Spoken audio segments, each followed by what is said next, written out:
Ladies and gentlemen, welcome back to another stream with Swaggle Haas. It is Sunday night. I hope you all had a great weekend.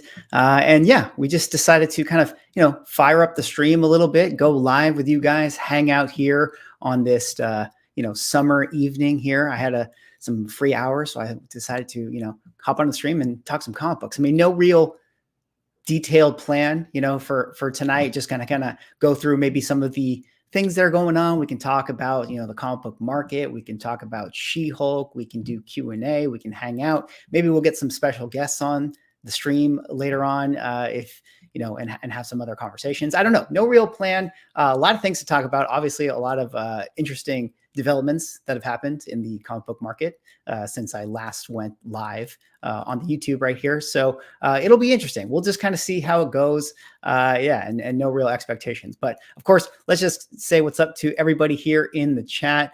Just say, do our due diligence, giving some hellos. At 9.8 slabs only. I will have to catch the replay. Going to watch some dragons tonight. That is right. Game of Thrones is premiering tonight, or I believe already has premiered. Maybe you guys are someone out there who's already watched it. No spoilers in the chat. I have not watched it yet. I definitely plan on watching it myself. So it'll be interesting. I mean, I don't know. I'm cautious about Game of Thrones, right? I mean, where we left off with that last season of Game of Thrones, I think we can all agree that the show did not live up to the hype for the end. So it'll be interesting to see if Game of Thrones can recapture their sort of like cultural zeitgeist, or capture the culture once again, like they had when they had the seasons, the last couple seasons. So I don't know. It'll be interesting. I'm looking forward to it. Dan De La Torre, what's up? What's going on? What a treat. Swaggle Haas live. Yeah, thanks, Dan. Thanks for hopping in. Good to see you. How is my audio, by the way, guys? I just want to make sure my audio is good. Because sometimes, like when I'm plugging into a specific thing, there's some audio issues. So just let me know. Give me a quick, kind of audio thumbs up or something like that. Because I'm a little bit paranoid sometimes when I do the live streams about my audio sounding all funky. Gage Atkins here. This is great. I needed some great comic book advice for a long time. Well, Gage, I'm not sure I can offer you any great comic book advice, but I can certainly answer a question to the best of my ability. If you have a question about, comic book stuff. So I will do my best. Zach of all trades, Dragon Ball Z movie was awesome. They also have old Viz DBZ comics from 1999. Yes, I believe, Zach, you are high on the Dragon Ball Z comic books. I definitely think it's an interesting thing. Could be a good spec. I know that when I was at San Diego Comic-Con, there was a lot of advertisements for the new Dragon Ball Z thing. I don't know if it's a cartoon or if, I do know it's a cartoon, but I'm not sure if it's a animated movie or if it's a live action or animated series. But it does seem like Dragon Ball's coming back. I don't know how the comic book market feels about Dragon Ball, but certainly if we ever get any sort of cinematic universe with whatever IP, those books will definitely move in the market. I mean, 100%. So long as it's good, because there was a live action Dragon Ball Z movie, if you guys remember, or maybe you choose not to remember, but yeah, it was not very good. Vancouver Comic Junkie. Hey, what's going on, Vancouver? Chris, good to see you, man. Thanks for stopping by. Let's see here. Circumstances. Get the influencer. Oh no. Oh man. Pitchforks are coming out. Yeah. Dangerous time for influencers.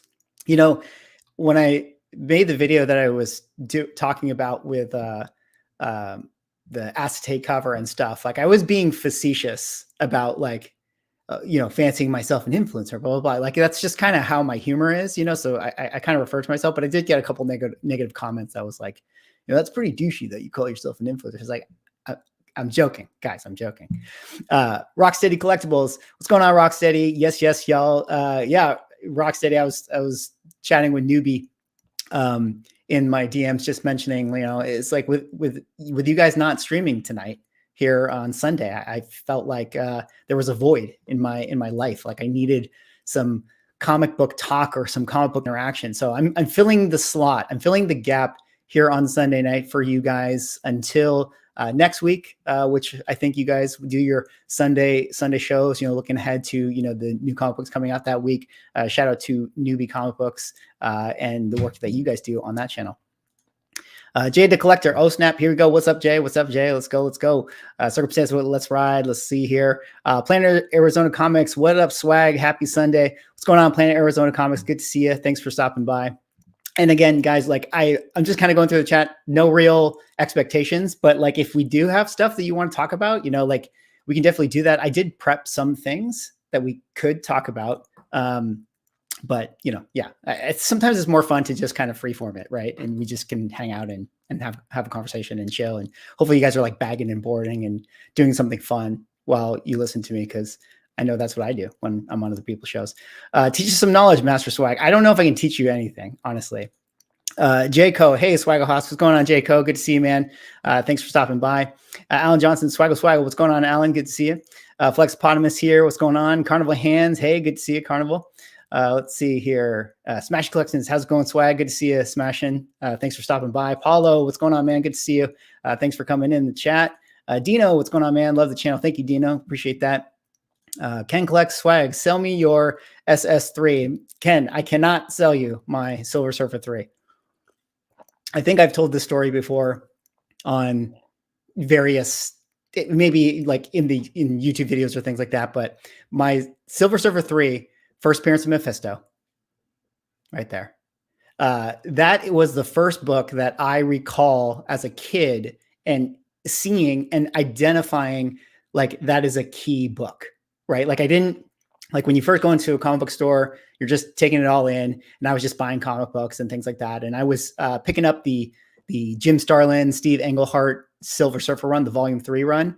And I remember like literally buying Silver Surfer issue number 3, like in that Steve Englehart run. And I went up to the counter with my dad or whatever.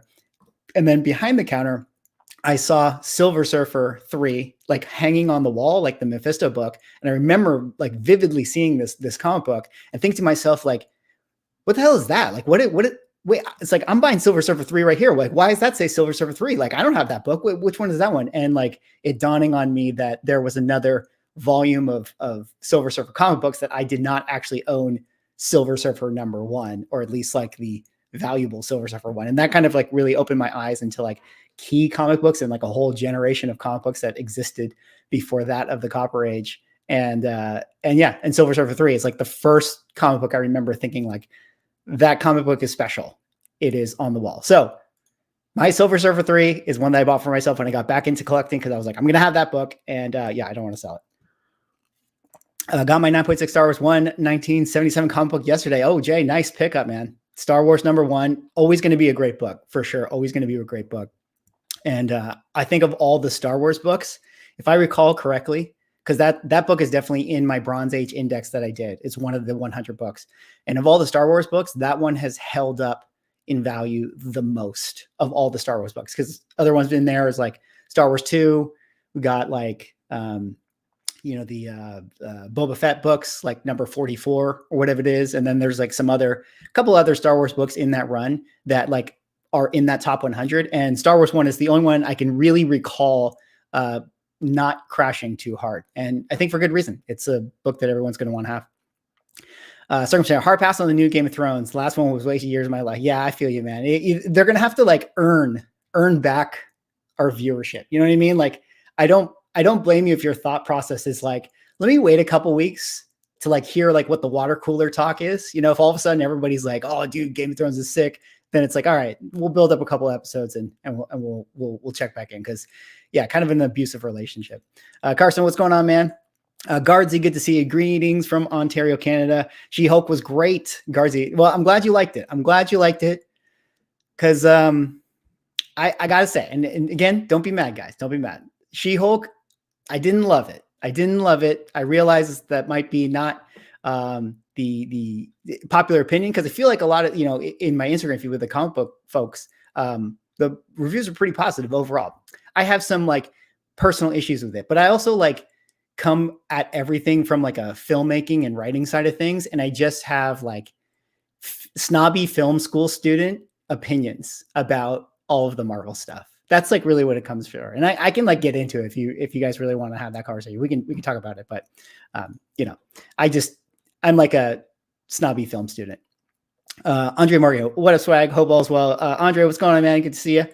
Ben, audio is great. Okay. Good. Audio is great. Coming in here. Steph's Comics, what's going on? What up, Swag? What's going on, everyone? Audio is good. Good to see everyone here. One Shot Comics, Robert, good to see you, man. Gorilla, what's going on, man? What is your thoughts on West Coast Avengers 1 and West Coast Avengers 46?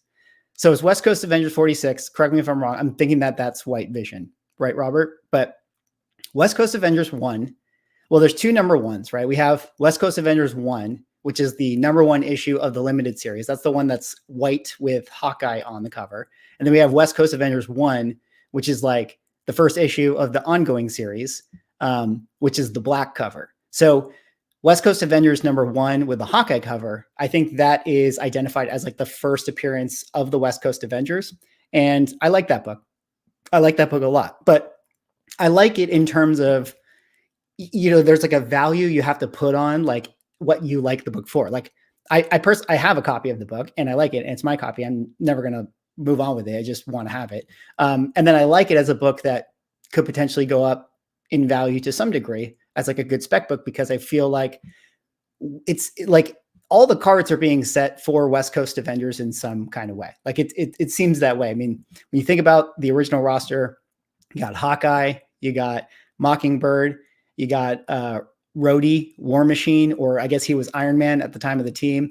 You're bringing in Wonder Man into the MCU now. You don't have Tigra, but like, we can pluck out some other character. So there's just like a lot of seeds that are planted for the West Coast Avengers. And I really do think we could lead to that in some kind of way. That being said, I'm of the opinion, like this is marketing producer brain, Swaggle Haas here, who thinks about the Avengers brand name. I do wonder if Marvel is hesitant to do Avengers properties that are not quite that are like Avengers in name, but they're like the other type. So for instance, like Young Avengers or New Avengers or Dark Avengers or West Coast Avengers. I would think that they would not want to dilute the brand of the Avengers name. So when they have Avengers Kang Dynasty and Avengers Secret Wars, like the average moviegoer knows that like, oh, okay, this is the Avengers movie. This is the team up. Like I have to be there. It's like a tentpole must-see movie. And if they do these like Dark Avengers, Young Avengers, New Avengers, I think that they're going to dilute the brand and that might hurt the buildup to the tentpole film. So that was a long-winded thing, long-winded answer. I like the book. I think it's very likely that we could see a West Coast Avengers team, although I'd be interesting to see what they would do with that. I think we will see Jeremy Renner play Hawkeye again. For sure we will. And I could see them doing some kind of street level, Jeremy Renner leads the team of Avengers. I don't know. But like my guess would be like, oh, they're going to make the Champions as like a team. And then they'll put all the Young Avengers on the Champions team and Hawkeye can be the leader. Like, you know what I mean? Like that's what I think that they'll end up doing with it. So I still like the book. If Avengers 46 is White Vision, which I think it is, right? Or is that 44? If it's White Vision, I like the book right now at the price that it's selling for. Cause I think like you can probably find them for like $20 or $25. I think that's like a totally acceptable price for that book at that level. And when we see White Vision again, which we will 100% see White Vision again in our MCU lifetimes, like we will 100% see him again, it'll spike. It'll go back up in value. So I think it's a good buy right now, actually. Bronze Age Nerd, what's going on, Bronze Age? Good to see you, man. Thanks for stopping by. Anthony Hall, there was no live action DBZ movie. Oh yeah, Anthony. Yeah, there was none. We will Voldemort the Dragon Ball Z movie. Cameron, what's going on, Cameron? What's up? I'm here to hang, just doing some computer work. Otherwise I'd hop in. Wouldn't call myself a special guest though. Well, Cameron, you're always a special guest. If you guys don't know, Cameron, he's done some claim sales with me here on the channel. Great dude. Ripstick Comic Books is his name on Instagram. Go check him out. Go follow him. Tim Sankovitz, what have I missed so far? Nothing, Tim. I'm giving a long-winded answer on Avengers, West Coast Avengers. So you haven't really missed anything so far. Grillers, super pumped. Picked up one of my bigger wants today. Avengers number 43, first appearance of the Red Guardian. Oh, dude, Gorilla, that's a great book. That's definitely another book that has, had that boom and then had that drop. And I think it's a great pickup right now. Like it's already been discussed. David Harbour is signed on for many more movies. And I think he's like a great actor. Like, I think he played such a great version of that character, super charismatic. I mean, say what you will about the Black Widow film. I think the acting was super spot on with the entire family, like David Harbour and Florence Pugh and all that stuff. Like I thought their interplay was really good. I think just the third act fell apart for me, but I think that Red Guardian is a great pickup, and I could definitely see more use of Red Guardian in the future. I mean, maybe they'll even bring him back for Armor Wars. Like if Armor Wars, comes together and they bring in like people like Crimson Dynamo and things like that, and there's all this tech stuff, like maybe we'll see David Harbour in there, because it feels like with all these new characters that they're bringing in, one of the things that they have to figure out, and one of the things that they probably want to do, right? They constantly want to have cameos and stuff. So they got to think of like, hey, we got David Harbour here. What are we going to use him for? Like, we got to get him back in a movie. Otherwise people aren't going to see him for 4 years. So I don't know. Armor Wars makes sense for him. Tuesday we'll be back. Yes, Tuesday we'll be back. That's great. Burke Family 54 Comics. Burke, what's going on, man? It's Morphin time, Swaggle. It's Morphin time. It's Morbin time, I think is what you meant. Morbius time. Jackson, yo, what's the Emmy? It's an Emmy. It's an Emmy award. Michael Lynch, hey yo, just dropped in. Have you tried Whatnot? Michael, no, I have tried Whatnot. Yes. If you mean, have I bought something on Whatnot? Yes, I've bought something on Whatnot. I have a Whatnot profile. I've not tried selling on Whatnot yet. Maybe at some point I will. But I also kind of feel like, like I've had some claim sales here on the YouTube, and that's been really fun when we've been able to kind of put them together. And then, I lazily sell on eBay every now and again. So I think that that's kind of, for me, like what I like about it. Whatnot is like, I think is good. Like I have a lot of books that, like, when I sell books, or I don't have a lot of like random books that I don't care for that are like not keys. So I feel like Whatnot is good to move like a lot of the run filler stuff. So I don't really have a good inventory to sell on Whatnot, if that makes sense. Digital Collector, let's talk Turtles. Like Ninja Turtles, I mean, I don't know too much about the Ninja Turtles. I mean, I do. I know about like the animated Ninja Turtles, but as far as like my understanding of comic Ninja Turtles, I mean, I read The Last Ronin, but yeah, I'm not an expert. But if you have a Ninja Turtles question, I'll do my best. Kamikaze, what's going on, man? Thank you for filling the Sunday Comic Void evening swag and chat. Yeah, I had to step up for Newbie and Rocksteady and everybody out there, because they're leaving the void. They're leaving the void this Sunday night. Bleaker Sheet Comics, what's going on, man? Thoughts on the Shortbox app, Anthony? I like it. I think the Shortbox app is really good, actually. It's really, really clean interface. I'm not sponsored by Shortbox, guys. I know it's a really clean interface. It's really easy to search, and I like that. Like I met some of the team at San Diego Comic-Con, and I think that what's cool about it is like they all have like a tech background, so you can tell like the design, the interface, and like the accessibility of it is well thought out, and I appreciate that, especially for the comic book market, which I've talked about this in videos, where it's like just the tools that we have feel so antiquated, and like comics desperately needs that like 2022 facelift, which I think we're getting in a lot of ways.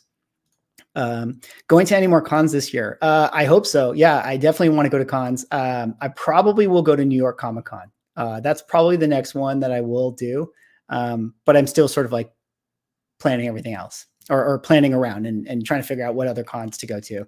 But New York definitely feels like one that I'll be able to make it out to. Canadian price variants or early 80s direct editions, go. Canadian price variant. Okay. Well, for starters, I'm not like a big Canadian, like I'm not like a huge variant, price variant or newsstand or like that whole thing, or Whitman variants. Like I'm not super into that stuff. So like, I'm not really like, I don't have like a super hot take or like a great opinion on this type of thing. Personally, I would rather get 80s direct editions, but that has to do more with like me just being like an emotional collector, right? Where I just remember the direct editions, and I remember buying certain comic books looking a certain way. And if they have like a Canadian price variant on it, it bothers me because it's like, wait, that's not the comic book I remember looking at. But I understand why certain collectors like them, because they are more rare. And so I understand that there is a premium on them. And I will say that if it's a thing where it's like let's say you're speccing on a book or whatever, and there's like an option where it's like you can get the Canadian price variant or the 80s direct edition ones. Like if you're trying to min max, like, talk about like a video game term, like if I'm trying to min max my like return on my potential spec or whatever, I definitely think all the Canadian price variants, Whitman stuff, all that nuance is 100% the way to go. So if it's something that you're picking up for flipping purposes or like to sell later on, then I think you should get them for sure. I think they're worth it. Because they clearly sell more. They're clearly, some collectors are willing to pay that premium. But personally, for me, like just collecting it, I would actually rather have the direct edition one.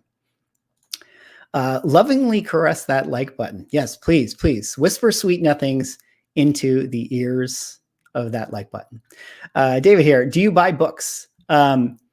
When you say do I buy books, are we talking comic books? Yeah, I buy comic books. But if we're talking about books as in like books, yeah, I also buy books from time to time for sure. I almost can't read that out loud, Burke, but yeah, I feel you on that one. Alex here, what's going on, Alex? Hey, Swag, I really enjoyed the last comic book Illuminati live stream earlier this year. Hopefully another one coming soon. Oh yeah, thanks, Alex. Yeah, I've been talking to Drew Como Comic Books about it. We definitely want to put another one together pretty soon. I think, the goal with doing those things were like just trying to bring a bunch of different people from the comic book YouTube corners together, and do them say quarterly or whatever the case, like throughout the year, and just kind of revisit some of the big topics that maybe have already been discussed, and just kind of give each other different perspectives and things like that, and make it sort of a revolving door. Like I've had different people on, and it's not like, it's not this like club that it's like, oh, it has to be these people. To me, I just felt like, oh, it'd be kind of cool to have like these sort of quarterly discussions. And so we had one that was like the second quarter one. And I think we're kind of at that point where we need to sort of put it together again. So either like end of August or maybe in September, we'll definitely put it together. I mean, but looking at the calendar, maybe it'll be like September when we can get it going. Steph Comics, comic question for everyone. If I have a signed comic with paper of authenticity and I send it to CGC, will I get a yellow label? This is a good question. This is a good question for the chat here, because I actually am not sure. I've never actually been in that situation, and off the top of my head, I'm not sure. But I would think that depending on what the paper of authenticity is, I would think that CGC would recognize it, but maybe they have their own authenticity papers. It depends on like who is the authenticator, I guess, of that paper. And does CGC accept that one? I'm not actually sure. CBCS probably would, but maybe somebody else in the chat can actually answer that more clearly. Oh, here we go. Ben actually says that no, so they will not accept that. So there you go. Did y'all really like She-Hulk? As far as She-Hulk herself, it's okay. The way MCU portrays the Hulk, though, is disappointing. Smashing collections. Yeah, I mean, I briefly mentioned that I personally was not like super into episode number 1. Like with the whole like portraying Hulk, because I know like this can be like a hot button issue, depending on how we get into it, guys, like with the whole like wokeness and all that stuff. I actually don't care about a lot of those things. A lot of my criticisms of the show, like I mentioned, come from this place of like, okay, what are the filmmakers doing here? And like, how well are they succeeding at doing the thing that they're trying to actually do? And so I critique it on a lot of ways from that perspective. And so there were things that I just didn't enjoy, like how she got her powers, like how that scene was kind of like rushed and edited over, and like it just went really quickly, and it was very convenient in how it all went down. And like you could actually feel, like when I'm watching it, I can feel that the conversations amongst like Kevin Feige and stuff are literally like, look, we're going to make a She-Hulk show, and we want to get her to like being a lawyer, doing fun She-Hulk things, like just get her there so that we can kind of enjoy ourselves. And it felt like that was the mission of the creatives, was to let's just get her into the courtroom being She-Hulk doing that thing. And yeah, and I definitely felt that, like 100% I felt that. And for me, that's actually not what I would prefer. I'd prefer to get to know like who Jennifer Walters is, and like get to know her character more, and then like understand thematically like what her worldview is, and then like having this thing happen, and like actually how does that affect her now, and like how does this, you know, great power sort of reflect in a thematic sense like what her worldview is and how that changes. So there are things like that those are the things that really bother me. Like, you know, as far as like her making fun of Hulk and stuff, like, yeah, I can see like some of the optics of that, like, you know, is not the best, but like, that's not really the thing that bothers me, you know? And then I can really like noodle on like a lot of the nuanced stuff. It's like, for instance, like a lot of people are complaining about like the Chris Evans or Captain America and that conversation of like, oh, has Captain America had sex before or whatever? And in my opinion, I actually don't have a problem with that scene. A lot of people are like, oh, like, you know, you're talking shit about Captain America. It's like, that's not an issue. My issue is this: how does this conversation service the story? Or how does this conversation reinforce the idea of like the themes? Or how does this conversation give us new insight into either the story or into the characters that are having this conversation? To me, it feels like this is just a random joke scene that they're doing. Like, you could just, like, this would be like a good like YouTube parody, like just conversation, like a comedy conversation. And I feel like really good writing can be really funny and have these like kind of nothing conversations, and they can actually have deep meaning to the story. So for instance, like another example of like a conversation where it's like a seemingly meaningless conversation is like the famous one from Pulp Fiction, right? Where you have, you know, the two, you have Samuel L. Jackson and John Travolta in the scene, and they're talking about like hamburgers royales with cheese. And like that, this by all accounts is just sort of a funny exchange that has like no real meaning, but actually underneath the subtext of like what that scene is about, it's actually unveiling a lot about the characters and their worldviews, and like how John Travolta doesn't really feel like, you know, he feels like kind of a fish out of water in this whole thing where he's kind of comparing like what the UK version is. There's like a very deep understanding of what his character sort of like, how he sees the world in that sense. Also, it's combined with the fact that they're on their way to like kidnap or kill someone. So there's like a humanizing element to this, you know, as when we get the She-Hulk scene with Captain America, it's like they're having this conversation about Captain America, but it actually serves no purpose. I'm not really learning anything about Jennifer Walters, nor am I really learning anything about Hulk. I mean, I suppose I could learn that Jennifer Walters likes to gossip, but like that doesn't really service her character. I don't know if that's actually what the intention of the scene is. I'm probably boring you guys. This is like, you know, how I, you know, critique things from a film sense. So that said, though, it could have some story relevance later on. You know, I actually just have the idea that it's like, they should probably have it at some point in the future when we get to like Kang Dynasty and we're going back in time and doing wibbly wobbly crazy stuff. They should set up that payoff. Jennifer Walters should be the girl that takes Steve's virginity. Like, she should find herself time traveling in Kang and find herself in the 40s. And for some reason, she's got to dress up in that Captain America, you know, uniform or whatever. And then she ends up hooking up with Chris Evans. Like, that would be a funny payoff. Is your username Darkhawk on Whatnot? Every time that person shows up in my show, I ask if they're you. No, sadly, I did not get Darkhawk as my name on Whatnot. It's Swagglehouse on Whatnot, but respects to the guy who has Darkhawk.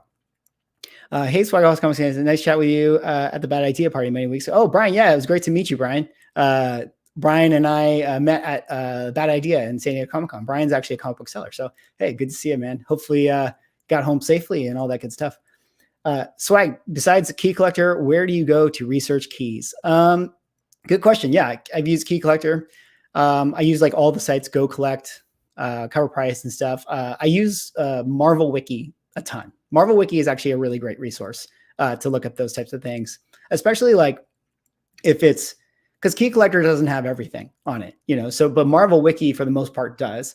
And what I'll usually do if it's like there's a certain character and maybe they're not on Key Collector or whatever, you can go to the Marvel Wiki and they'll actually tell you like, you know, this comic book, and they'll say like a first appearance of the characters, and they'll have it listed out.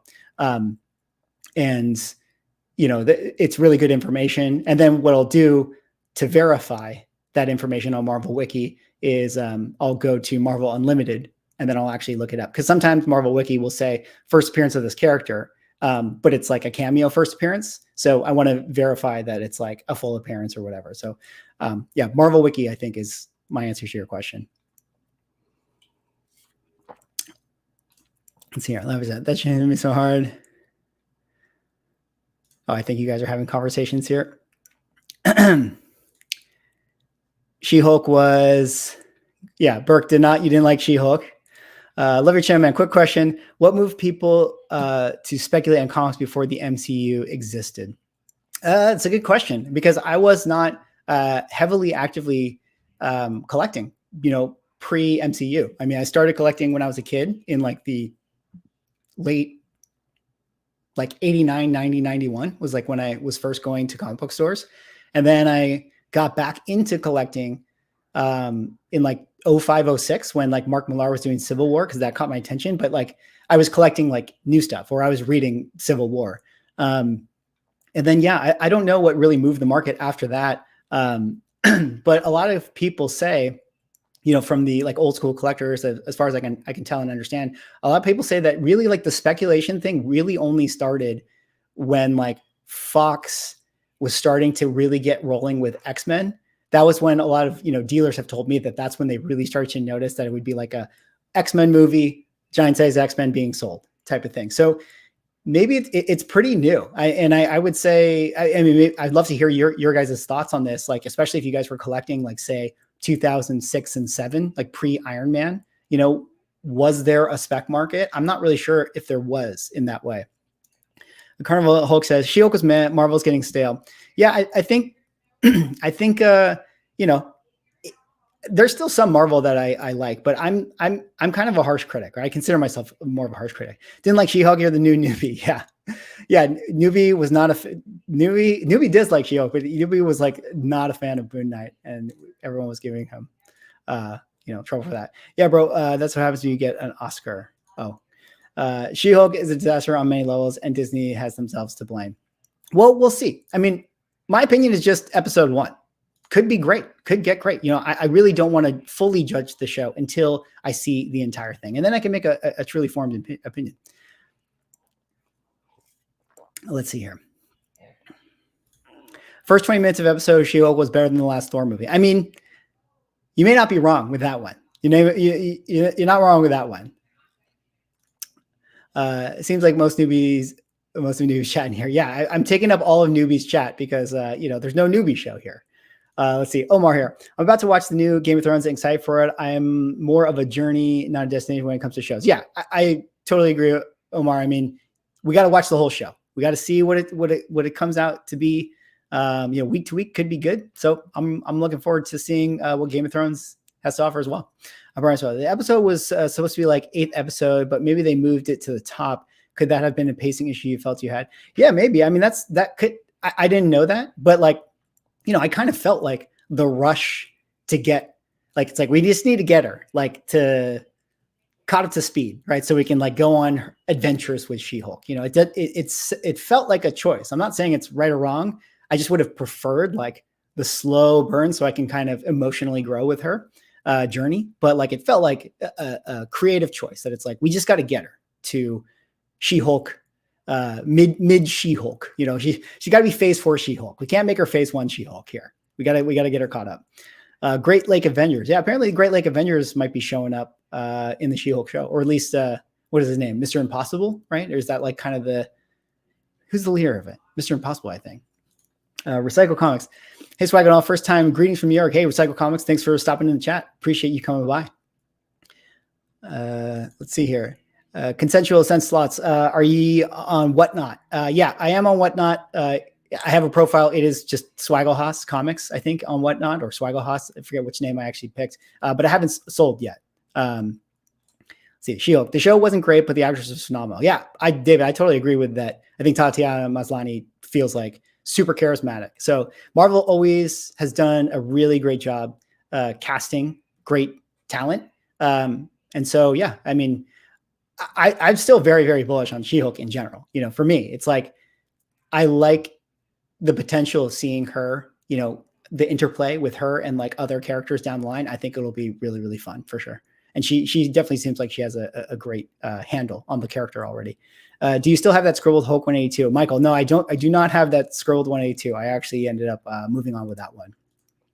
I'd love to hear Snobby Film School opinions. Bring on the education. I mean, like, I was kind of like, I'm catching up to the chat. So I maybe you said this before I like went on my little thing about it, but there's like, there's some film YouTube channels on that funny enough, I'm like on a couple clips of them, and I do talk about writing. And one of them was like asking me about like wokeness and all that stuff. And I gave what I felt like was my answer, a very, very fair answer. But I dig into it, and yeah, we can talk more about it if that's what people want to talk about too.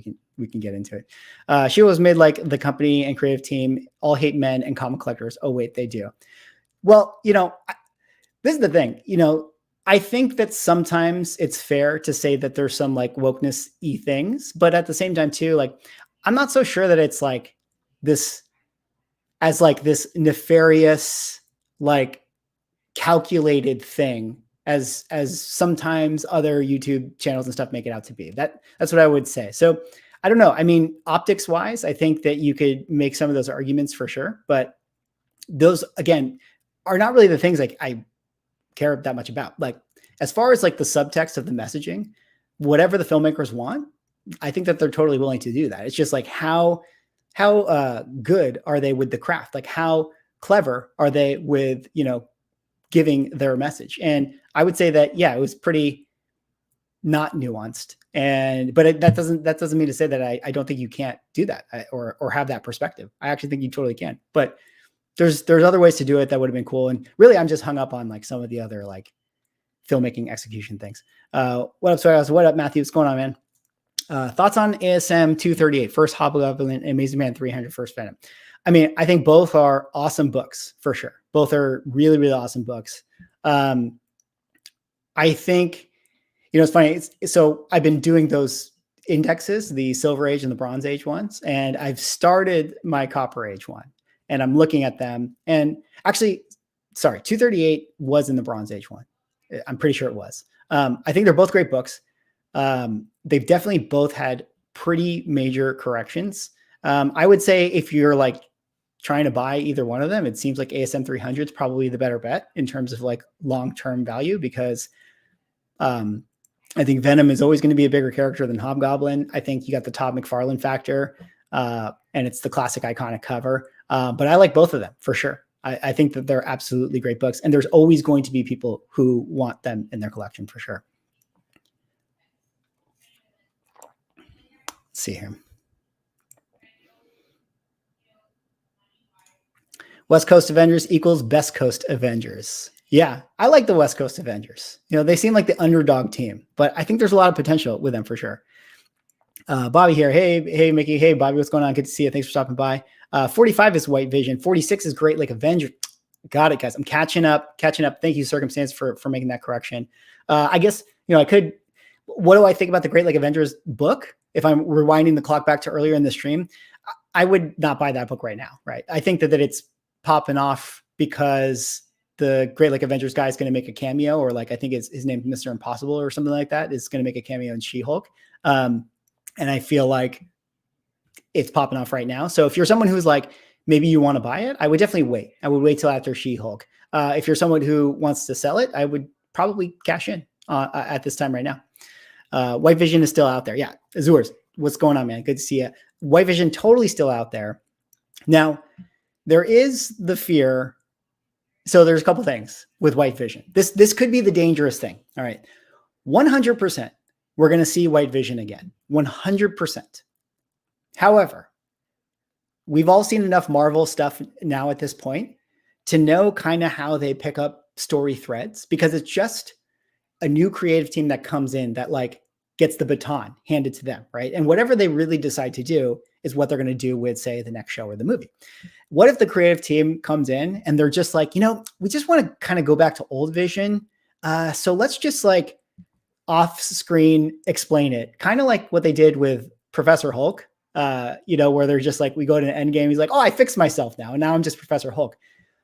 There's a possibility that they do that with White Vision, where it's like, oh, we fixed him, or they do like a quick 5-minute explanation at the top of movie and then he's back.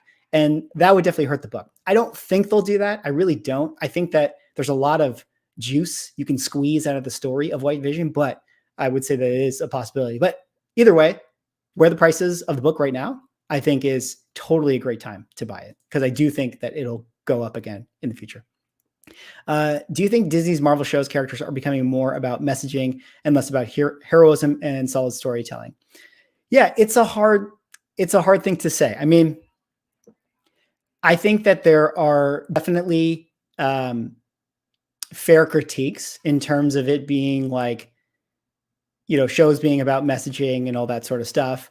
It just really comes down to like the execution of the creatives who are doing it. Because to me, like, you can have whatever message you want in a film, but you really can. But the reality is that message has to service the story, because that's really what it's all about. At the end of the day, you're trying to, share the human experience through this character that we're watching, through this story that we're telling.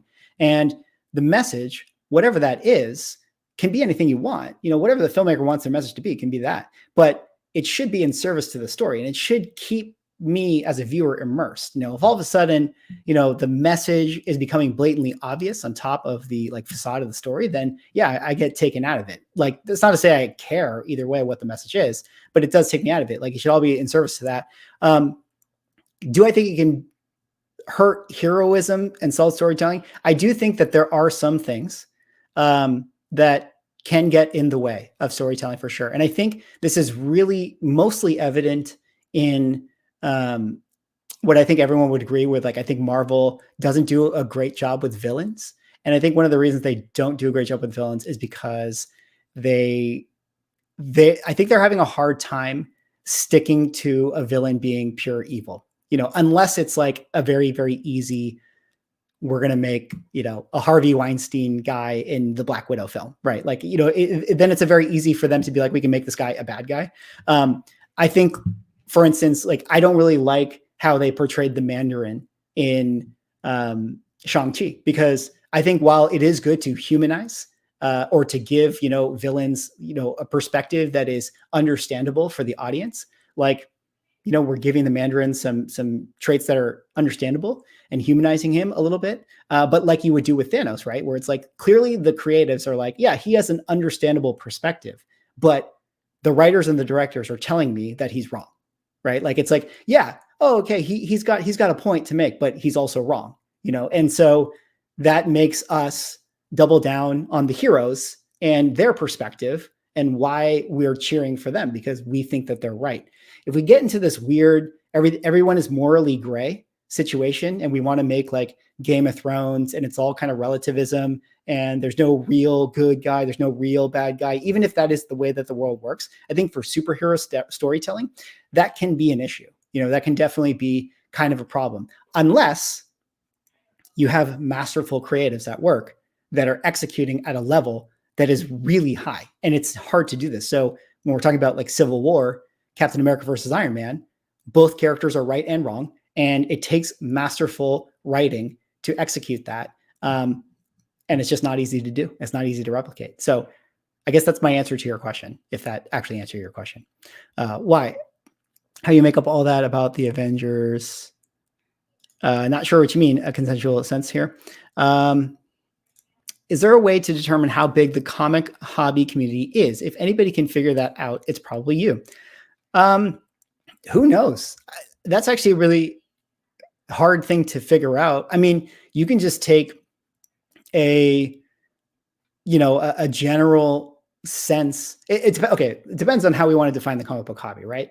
Are we talking about comic book hobby in terms of people who collect back issues, which by all accounts, my channel, a lot of you guys who are out there, I mean, we get new comic books too, and we collect them. But like, for the most part, I would say that like this YouTube community that we exist in, people like me or Circumstances or, Ozzy or, you guys all know in the chat, we're kind of in the more like, we collect back issues and then we kind of buy new comic books. And if we're talking about that comic hobby, like that subset, it's going to be hard to measure it, but I would say it's also very small, right? Like if you just do, what would be like empirical evidence. You just look at like the YouTube channels that exist within these niche, aspects to the hobby.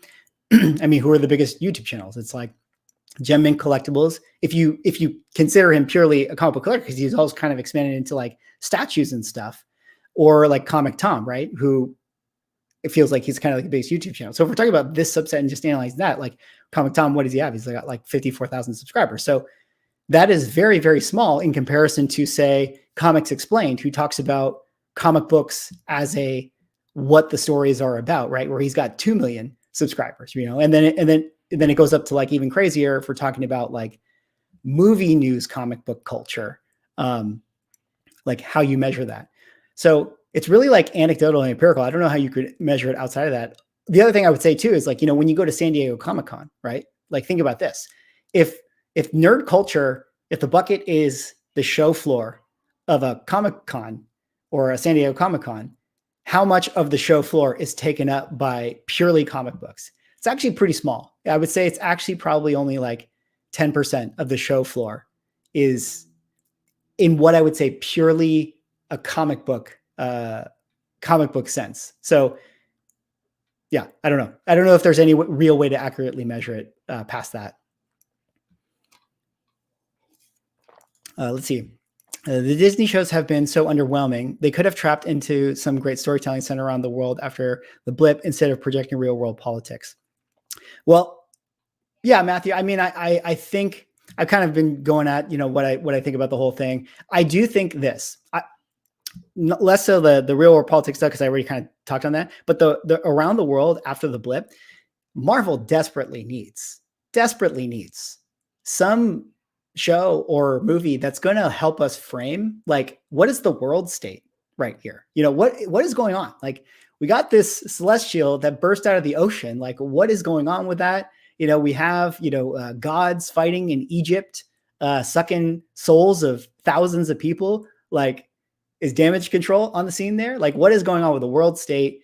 What are the politics, right? Like the whole Falcon and Winter Soldier, where like people like came back from the blip and then there was like, hey, you own my home now. Like how do they kind of navigate that stuff? So it would be really helpful to do that. I also I have like such a bone to pick with this. This is such like a thing when I think about in terms of world building. I love how like we haven't gotten there yet in She-Hulk, but I love that they're like, oh, you're a superhero now. Like you could be an Avenger, right? That was like a line in the trailer. It's like, who are the Avengers right now? Like, do the Avengers really exist? Because as far as I understood, the Avengers were an organization that was created by S.H.I.E.L.D., led by Nick Fury, right? Like an official organization. And S.H.I.E.L.D. is gone, right? After the Winter Soldier thing. So S.H.I.E.L.D. is gone. And then Tony Stark kind of privatized the Avengers, right? Like he kind of funded the building and that whole thing. And that whole building got blown up. And now Tony is gone. And also 5 years later, right? Like I would have to assume that Tony kind of like ended the program, right? Even though the building still exists and that's where they like did the snap to bring everyone back. But that building's destroyed. He must have ended the program in that 5-year time period. So the question is like, who are the Avengers? Like when people are like, you could be an Avenger, or like, hey, I'm an Avenger. It's like, are you? Like, does the organization even exist? If it does exist, I would think that Pepper Potts is the head of it, right? Like she has to be, like in terms of like the canon of the story. So I would really love to understand what that is, because I don't understand, in the world state, how the Avengers actually even exist as an organization. I think that they're just an idea at this point. I really enjoyed Black Widow. I think the story of the two sisters really captivating, music is excellent. Yeah. Omar, I actually liked Black Widow more than a lot of people as well. I think a lot of people did not like it, but I actually kind of enjoyed it. I thought the second act was like Marvel explosion overload. But I did enjoy the family interplay quite a bit. Oh man, I hope we see Punisher War Machine. Yes, me too. Can we just talk about how amazing Sandman is? Oh, Carnival, I need to check out Sandman for sure. I have not seen it yet, but I'm definitely looking forward to it. The trailers look awesome. Flashback to Red Guardian is Isaiah Bradley, fingers crossed. Yeah, Zach, that would be awesome. I think that if Marvel is smart, they're going to pay off a lot of these things, right? Where they had the thing where he's like, I fought Captain America. Like they're going to pay this off. Like they have to. Or maybe it would be a scene, because I think when we get to Kang Dynasty, we're going to get into like some crazy time travel craziness, right? So maybe like our Avengers are going to have to go on a mission in Kang Dynasty, and they're going to have to like time travel through all these different eras. And you can have like the one quick scene where Captain Chris Evans finds himself in the 80s in Russia, and he's got to like get this thing, and all of a sudden Red Guardian shows up and he's got to like fight past him or whatever. So I think the Red Guardian was telling the truth, or it could be Isaiah Bradley. I think it could be that too, but I think they're going to pay that off for sure. Matt, what's going on? Hey, Swag, happy Sunday. Given we have 2 Guardians of the Galaxy events coming up, when do you think is the right moment to sell Guardians of the Galaxy spec books? This is a good question. And I've been thinking about doing a video about this idea in general, about, when to sell. Here's the thing. If your goal is to sell it to cash in, then I would actually say you should sell whenever you're in the green. That's when you should sell. So if you bought a book, a spec book, and you're sitting on it, and there's some announcement, right? Some San Diego Comic-Con announcement. Oh, Gamora, blah, blah, blah, blah, blah. And then like the Gamora spec book goes up in value or gets hot, I would sell it, because it's like a bird in the hand is worth 2 in the bush, right? Where it's like, if you're just in the green, then just capitalize. Yes, sure. The book might go up more when you get the trailer, or it might go up more when we get closer to the movie or the week of the movie. But I would just say, just lock in gains when you can take them. So anytime that there is like, you're sitting on a book and there's an announcement and you have it and you feel like selling, I would just sell then, or the trailer or whatever. So anytime you're in the green, that's when I would cash in. I wouldn't try to time like the maximum return, because your goal should just be to constantly move your inventory and just constantly cash in gains, as opposed to like trying to perfectly time or strike when the iron is hot, because only one person gets to sell the top. You know what I mean? So it's like, chances are it's not going to be you that gets the absolute peak dollar. So I would always just, be happy with, anytime you have that gain, cash in. So hopefully that answers your question. So if you have like these spec books, there's going to be times like throughout the weeks where like some announcement thing is going to happen. And then there's going to be like a key collector notification, and it's going to be like, oh, everyone's picking up this book. If you were sitting on them, I would just sell them at that time. Dino, how big is your PC? It's not crazy big. It's not the size of the PC. Okay. It's the quality of the books. I don't know. I have to count 1, 2, 3, a handful of like short boxers. So couple of long boxes and things like that. Does Facebook take a chunk of your profit when you do claim sale? Does Facebook take a chunk of profit? No, Facebook does not. Actual Dracula, what's going on, man? Good to see you. Thanks for coming by the chat. Sorry, guys, just kind of flipping through. Do you think now is a good time to buy? Prices are steadily dropping for keys. Ticker, thanks for the question. Yeah, I do think it's a good time to buy. I mean, it's a good time to buy in terms of the deals that are being presented to you. Obviously, no one can predict what the bottom is going to be. No one can predict, what the absolute floor is going to be for a lot of books. All you can do is do the research, understand what the prices are of certain books, and then make a decision based on the books that present them to you.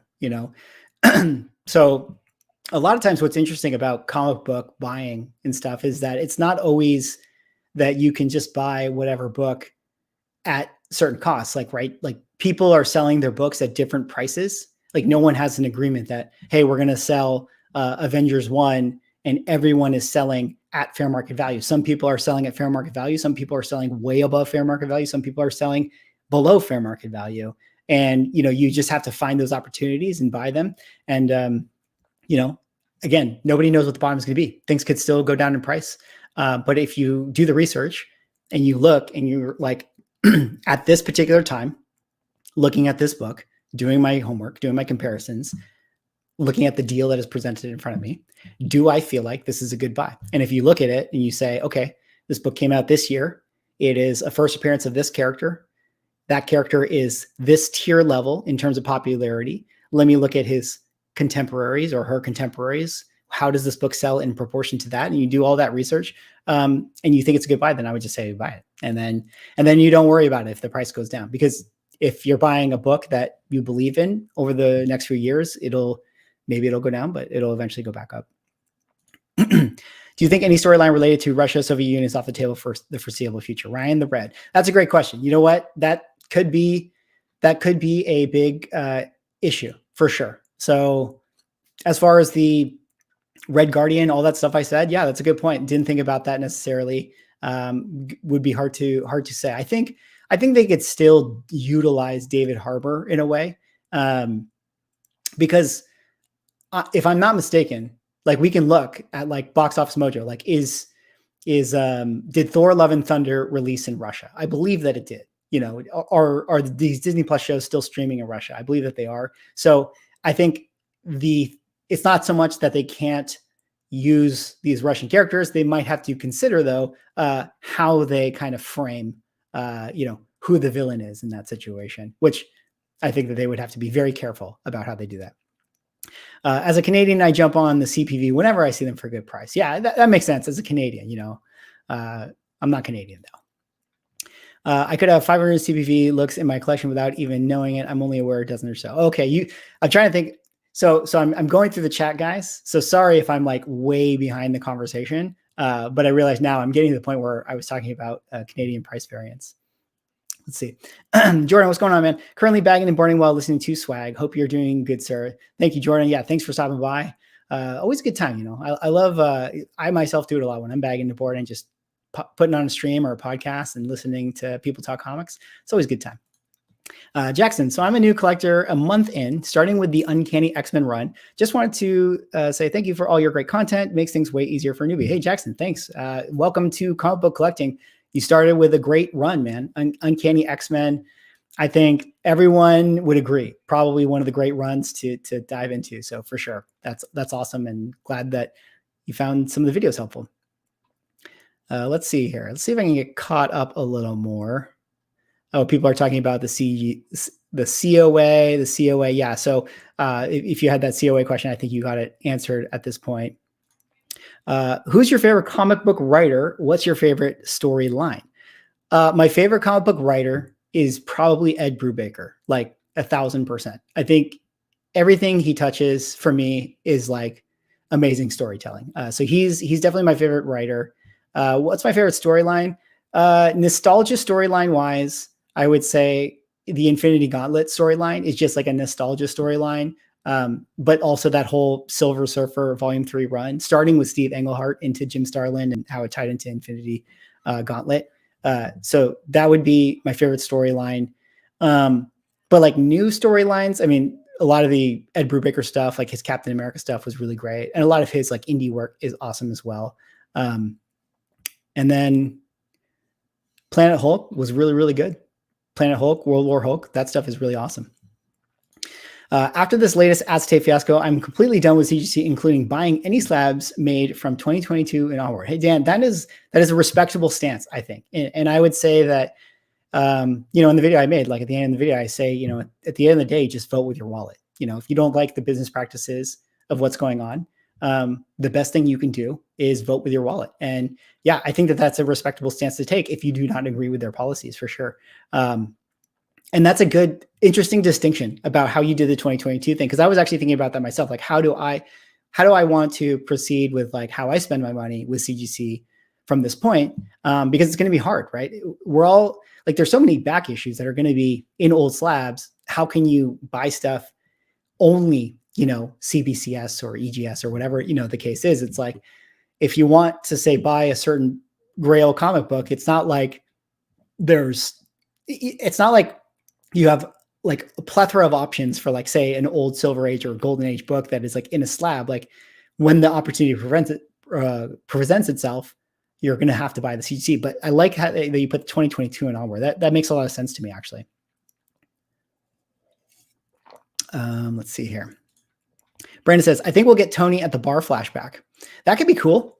That would be cool. I mean, you think that they would use the Robert Downey Jr. cameo in the She-Hulk show? I mean, I don't know. I feel like if they're going to, lace up the skates for Robert Downey Jr. again, I feel like it's going to be for a big event movie. But we will 100% RDJ again. I did enjoy that. I did like that world building in She-Hulk. Just knowing it's like, okay, this is where Hulk was in the 5 years, and like Tony built it, and like they were explaining that. I really appreciated that stuff. I want the MCU to continue to do more of that stuff, which is like very thoughtful world building things. Because again, that's one of the fun things about the MCU.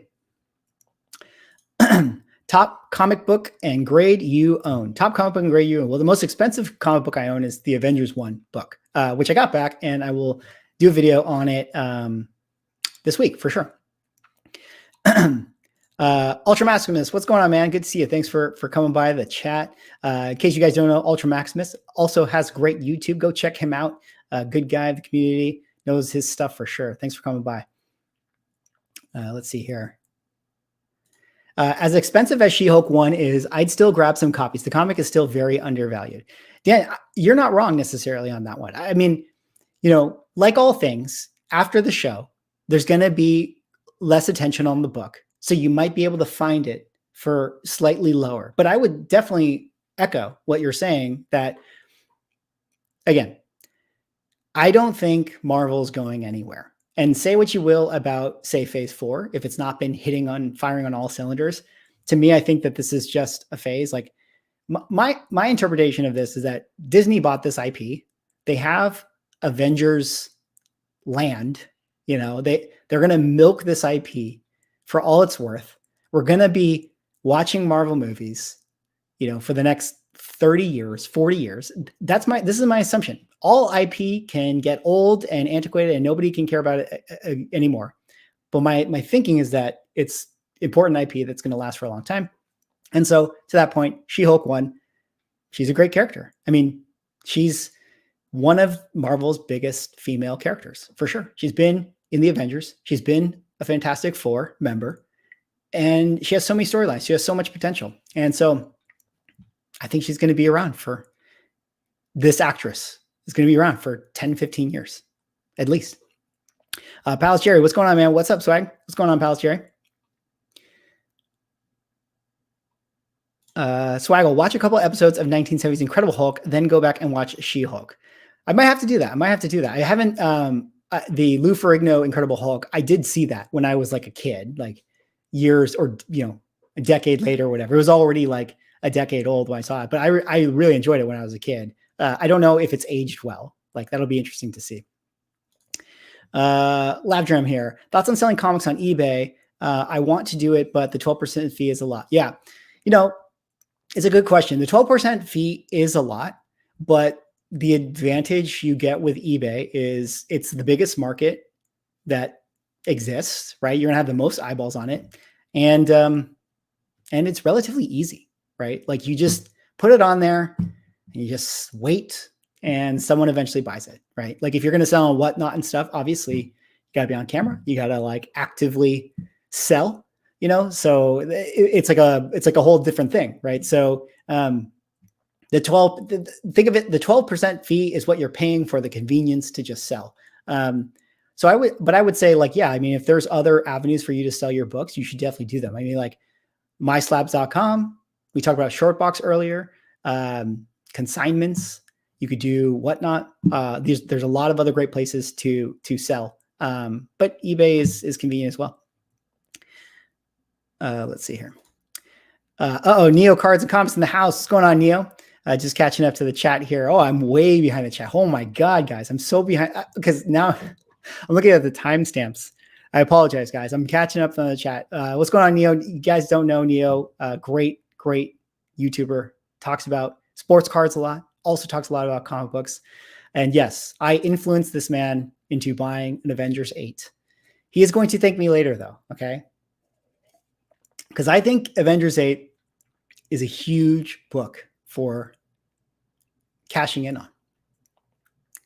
I don't know if it's an all-time future book, but if we think Kang can have the cultural impact that Thanos did, which is a big ask, but if we think he can, I've talked about this in videos before. If we look at the journey of the Thanos book, it's gone up in his appearances, it's gone down, when no one's paying attention, it's gone up, it's gone down, all that stuff. But it never has dropped lower than what it was selling for in Guardians of the Galaxy #1, when Thanos first made his very first appearance. And so my logic here is that since we've seen Jonathan Majors once, and the book has kind of gotten to this new level of pricing, although we're kind of in a weird market, right, with 2021 and all that stuff and where we are now. But my logic here is that if we're going to see Kang many, many, many times throughout the MCU, the book, in theory, based on the Thanos logic, probably will never drop to where it currently is right now. So I still think it's a good buy. If it's going to be a book that you're going to ride all the way through 2025 when we get Kang Dynasty. That's my opinion. The Cap conversation was putting to bed a decade-old joke. I'm personally so relieved for my boy.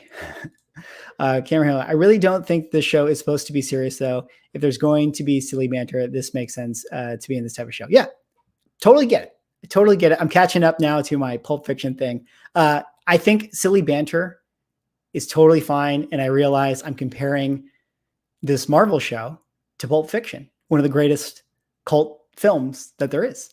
But I have the belief that superhero movies and TV shows can be excellent. And I think that even if it's a silly conversation, if your writing is really good, you can always still use that as an opportunity to expand the story or expand the characters, even if it is just a silly conversation. Let's see here. Blah, blah, blah. Oh, Past Point Comics. What's going on, Past Point Comics? Swaggle, how's it going, brother? Good to see you at Past Point. You guys don't know Past Point Comics, another great YouTuber. We had a good panel at San Diego Comic-Con, a lot of fun.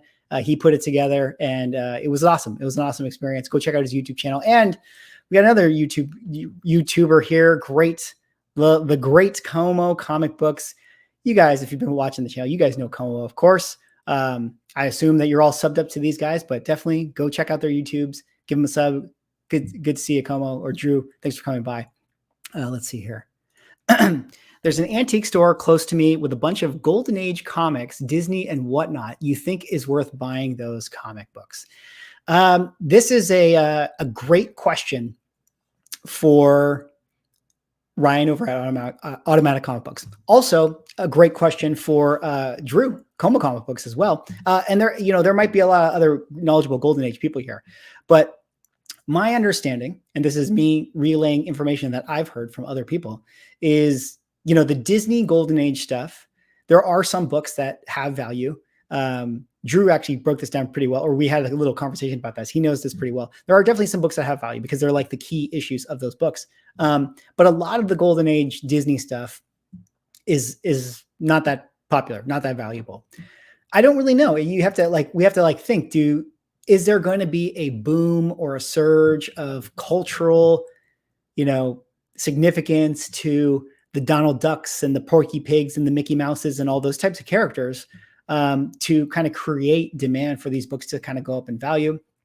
Certainly possible. I think that those characters will always have some cultural relevance in some kind of way, but a lot of the Golden Age stuff doesn't really move.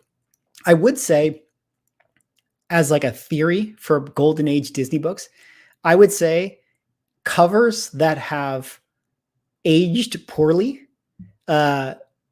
based on the time might be interesting ones to buy. For instance, there are some Disney books where like Donald Duck is like holding a shotgun, or he's like about to shoot someone, or there's like, things like that where it's like, whoa, I can't believe they have a cartoon character holding a gun here. Like those types of things, that they would 1000% not do today. I actually do think that those types of covers could have some desirability in the future. Ooh, my first comment is a blue wrench. Yes, Como, yes. I gave you guys some blue wrenches, finally figured out how to do it. Let's see here. Sorry, guys, just catching up. Matt here. I'm not sure I fully understand your ideas about entry points and upgrading. Why is it better strategy to get a low grade and upgrade later versus just saving your money and buying the higher one first? This is a great question. So if I'm understanding your question correctly, well, there's two things here, right? There's entry points. Entry point is like whatever you buy the comic book for, right? Like my entry point into this asset was this price. So, I always talk about like, it's really about what your entry point is in being able to like maximize your return on your investment, because yes, we can buy books now with the expectation that they might go up in value later on in the future. Or you can buy books now that are actually just underpriced so that instantaneously you can gain equity when you make that purchase because whatever, you got a good deal. So in my opinion, it's always better to buy the books that are underpriced that you have instant equity on, because then you don't have to worry if this book is going to go up or down or whatever. You're already in the green. So what I would say with like getting the low grade and then upgrading later versus saving your money and buying the higher one first, you can 100% do that, Matt. Like that is a total viable strategy to save your money and just buy the higher one that you want. But the thing is, this is like I said, comic books are not a perfect market, and you're going to just run into deals like every now and again.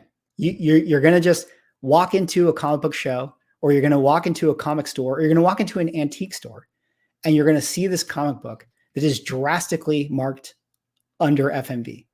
And those are the opportunities where you will be able to upgrade. So again, to make your point, you have this book that you're trying to save up for, right? And you're in theory to you, it's like, oh, I'm saving whatever your budget is, $1,000, and I want to buy this one book. And you're waiting for the right time to be able to buy that book at the $1,000. But you have to wait for that time to show up. And then here's this lower grade one that like is being sold at $600, which is like $400 less than it should be. So the idea with that is that you can buy that $600 book that is being sold for $400 less than it should be being sold for. And then, or say in this analogy, $300 less than this book is being sold for. And now you got a $900, slightly lower grade book for $300 less. And then eventually you have this book, it's a placeholder, it sits on your wall. And then eventually you're going to be looking still for that higher grade copy that you wanted. And eventually you're going to find it. And lo and behold, you're going to see it being sold at that $900 price point, which is the equity you have in your lower grade book that you got under FMV. So you're finally able to find that $1,000 book being sold at $900. You buy that $900 book. Now you have two of them. And because you got the one for $600, even though it's worth $900, you can now sell that one for $900. And you paid for your higher grade one. So effectively, what you did is pay for your higher grade one for $600. Hopefully that made sense. Did that make sense? That was what I was trying to do to explain it. So that's kind of what you do in these instances. And because again, the idea here is that the comic market it's not perfect, right? Like the FMVs are not necessarily what the market price is that you come across. You're going to come across books that are being sold for way less than what their market value is. So taking advantage of those opportunities is a great way to trade up. And I hope I answered your question. I hope that made sense. Swaggle have you had the chance to look into the Overstreet access site, or has anyone in chat signed up for Overstreet? I have not done that yet. Although I did talk to them, and I was just trying to see if I can get a trial or something like that. So I definitely want to do a trial. Maybe I can make a video about it, about the experience, and hopefully it could be helpful for you guys, because I am very curious to see how it works. Oh, Paul. Okay, so this is from that question I was asking you. So we used to speculate based on storylines. Of course, it makes so much sense. You're right. I do remember that. Yeah, speculation based on the comic book storyline itself. Of course. And frankly, I mean, people still do that. Like there still is comic storyline speculation that moves the market, even in new comic books today. Let's see here. Still going through. Lost my place. I went with cover price because the CLZ team up. Yeah, I think that's a good move. I think cover price is trying to be. I talked to the guy who started cover price, and I made a video talking about the combo, and he happened to watch it, and he reached out to me and he said, cover price is trying to be that like one-stop shop. Like that's their goal, is to be the de facto. We got the prices, we got all the info. We are the Overstreet of 2022. So we'll see. I mean, definitely could be really awesome if they are able to do that. And we'll see. We'll see how Overstreet does. I heard Batman 89 started the speculation market in a small scale. That definitely could be true, because that kicked off like the 90s boom. Like I got into comic books because of Batman 89. Like I saw the movie with my dad and my brother, and then my dad was like, let's go to a comic book store. So that definitely started that whole speculation market. Ryan, what's going on, man? Good to see you. Thanks for stopping by. Too much She-Hulk hate. I liked it a lot. Yeah, dude, I think I have no issue. If people liked it, people hated it, everyone can have their own opinion. I think that there's a lot of people that really liked it. I'm not trying to hate on it. I just have my own hangups on it. But good to see you. Thanks for coming by.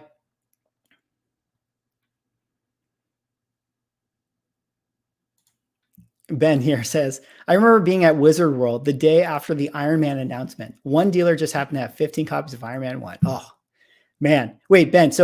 But curious, so the Iron Man announcement, and then this guy had 15 copies. Was he like, oh man, I'm selling all these? Like, did it register to him that he was sitting on a book that was now going to be hot or desirable? I'm curious, because was the behavior of the market still in this kind of like chase to the spec sort of thing? That would be interesting to hear. Let's see. Even then, that book was a lot cheaper than it is now. Yeah, I mean, everything has gone up for sure. I mean, Drew will tell you. Drew is in the chat, and he always just, this. Can I just throw some Drew shade for a second? Which I love you, man. But it's funny because I always talk to Drew a lot in Instagram, just about oh, I'm thinking about buying this book, blah, blah, blah. And every time I tell him oh, I'm going to buy this book, or I'm thinking about this, oh, here's the price, he just hits me back with oh yeah, I remember in 2005 when this book was $100. And I'm like, yeah, thanks. I know. I missed on the boat. But yeah, everything was cheaper back then. And I wish I was buying on eBay in 2005, unlike today. Let's see here. Robert says, did you see The Sandman or Paper Girl? Paper Girls was good. I haven't seen either show yet. I mentioned I really do want to see Sandman, and I really do want to see Paper Girls. They haven't hit the up next on my Amazon playlist yet, but I definitely want to check them out. I did read Paper Girls, the first trade of Paper Girls, and I really, really liked it. Brian K. Vaughan's another great writer. And Sandman, I actually haven't read The Sandman all that much. I know very little about it overall. So I'm really excited because I'm just going in fresh, no expectations for the show. I think the spec market is fairly new in terms of books, the way they're looked at. I think it used to be spec based on actual comics and what they're doing in those plus blue chip books. That's really interesting. Yeah. That's what previously was said, where it's the spec on the story of the comic books was what moved the market a lot. That makes a lot of sense.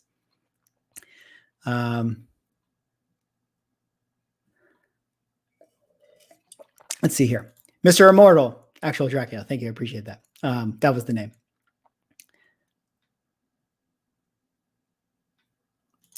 I enjoyed the episode. I laughed a couple times. I'm not looking to emotionally grow with her journey. If I get a couple chuckles in 30 minutes, that's good enough for me. Yeah, totally makes sense. And again, it's expectation is not really the right word, but it's how are we going to define what is, what you're looking for in the experience when you watch these things? What is good, right? And that's a whole other conversation of what is good. And that's why film and all this stuff is totally subjective. So I think it's, totally fine. And I think for a 30, there's no denying, it was such an easy watch for me, right? Where it's turn it on, sit there, eat popcorn. And it was really, really easy to watch. Whereas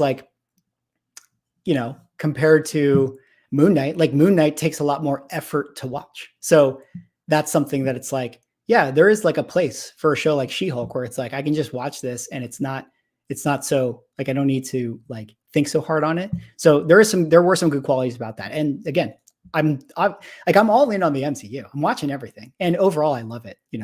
I just want everything to be Iron Man 1 level. And I want everything to be Dark Knight level, Christopher Nolan Batman level. That's my expectation of superhero stuff. Please break down these movie shows on the film school student POV. I'd watch that one. Well, that's interesting too, Paul. I'm sorry, I'm just catching up all now here to the chat. That is interesting. I mean, I try, like, we're on the live stream, so we're just hanging out. And I'm just kind of like throwing out my opinions.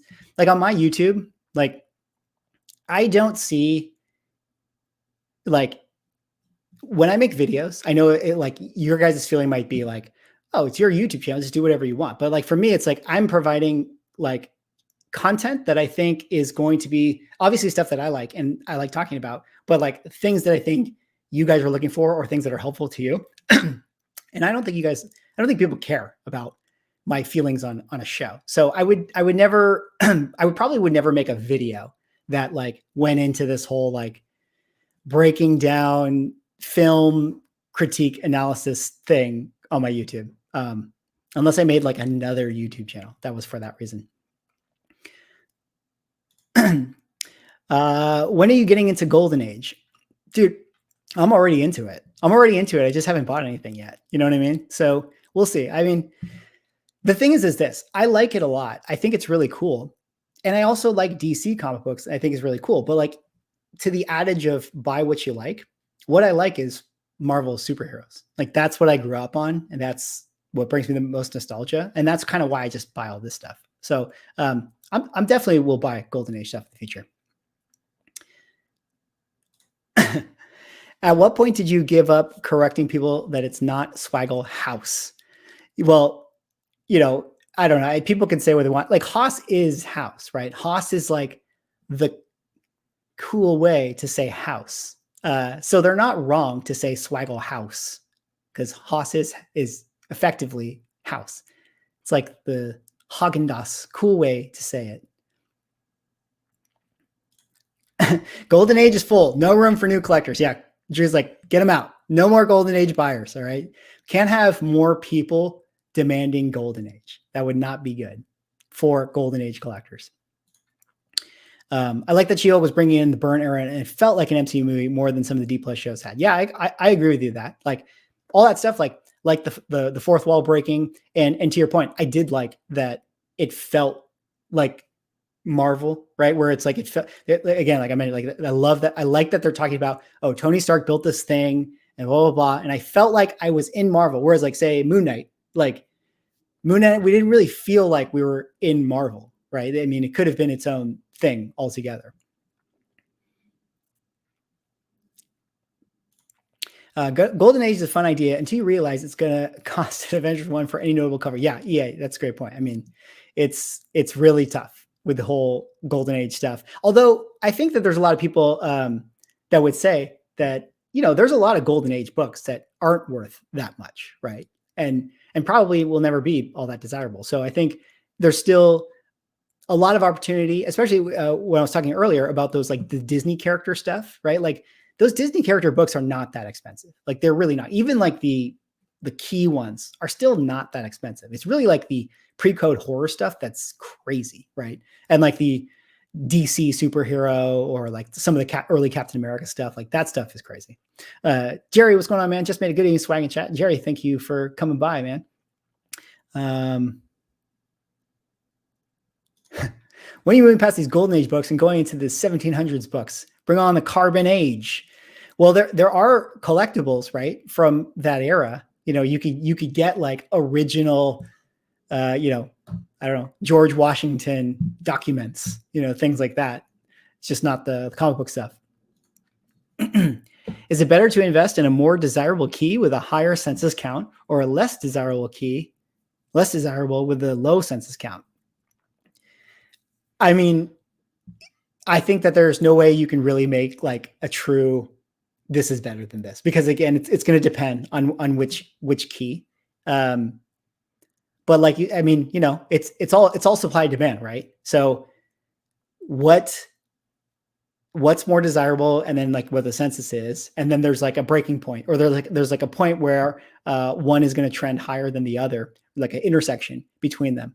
I mean, the thing is like when it's a low census count, and this is one of the reasons why Golden Age is always going to protect its value more than that of like other things, because when it's a low census count, you get to determine the price. So if you are willing to wait and sit and not drop your price, then it's going to retain its value. Whereas with the higher census of something, even if it is desirable, all it takes is one person with paper hands, you know, one person with paper hands that just needed cash just then and there to sell their book. And then that starts the downward pressure. So it's hard to say. It still depends on like what book we're actually talking about. We all know the Green Goblin's the best goblin anyways. Oh, is this where I'm talking about Hobgoblin here? Venom is one of the biggest villains out there now, especially with the younger generation. Yeah, Venom is huge. Venom is definitely huge. Gavin here. Hello, Swaggle House. New to comics. Started to collect 2 months ago and already filled my first short box. Hey, way to go, Gavin. Any pacing suggestions? Well, you can't collect them all. This isn't Pokemon. You know what I mean? This is not Pokemon. And no matter how hard you try, you're not going to be able to collect them all. So it's really a journey. And the thing is this is like, you know, you've been doing it for 2 months. Every book you want, you will see again. I think that's the main thing to remember. Every single book you want, you will see again, with the exception of certain Golden Age things that we've kind of been talking about, whatever. But like, you know, if you're just collecting, you know, some key books and some runs and stuff, like you don't have to buy the one that you finally found. Like it'll find you. Books will find you, you know, so it's not a race. It's not a race. That would be my pacing suggestion. You can't own them all. And I promise you, you will see the book again. Jerry, 139 in the chat, but 50 likes. Hit that button for this guy. Thank you, Jerry. I appreciate that. Hey, so I got a notification from CGC books are shipped. SpongeBob #1, 9.8 newsstand being added to the PC. Cadet, that's awesome, man. SpongeBob, I love me some SpongeBob. That's a great book. It's awesome you got the 9.8 too. Those are rookie-like numbers. Yeah, I mean, Circumstances was telling you guys to make sweet lovin' to the like button. You know, I don't know what happened here. You guys are not romantics in the chat. Let's see here. Who do you think will be in the X-Men roster when they debut down the line? Who do you think will be in the X-Men roster when they debut down the line? It's a really good question. I would say, I mean, if we're thinking about it, there's like A-tier people that like, it feels like they have to include these people, right? Wolverine, Storm, Cyclops. I don't see a roster without those three characters. Then there's some characters that are like, they're going to need to balance the team, right? Because it's going to need to be like 50% men, 50% women. So I don't know if they can't do like X-Men, like the original X-Men roster with like Iceman, Archangel, Beast, like those types of things. And I'm not even sure that they could do giant size X-Men, because even that has like kind of a ratio that's different. And it's weird because like with Colossus and Nightcrawler, like we've seen them a lot previously, at least Colossus, because he's in Deadpool. And I think that like, why wouldn't they bring the guy who played Colossus from Deadpool back into Deadpool 3? So it feels like Colossus is going to be on the roster in that sense. Seems like if you have Cyclops, you need Jean Grey. Feels like you need Rogue. Feels like you need Gambit if you got Rogue. I mean, like, I don't know if I know who, as opposed to just like, these are the people that I would want, right? Like you got to have Wolverine, you got to have Storm, you got to have Cyclops, you got to have Jean Grey, got to have Rogue, got to have Gambit. I feel like those are the, you got to haves. Maybe not Gambit, but if you have Rogue, you need Gambit. That would be my thing.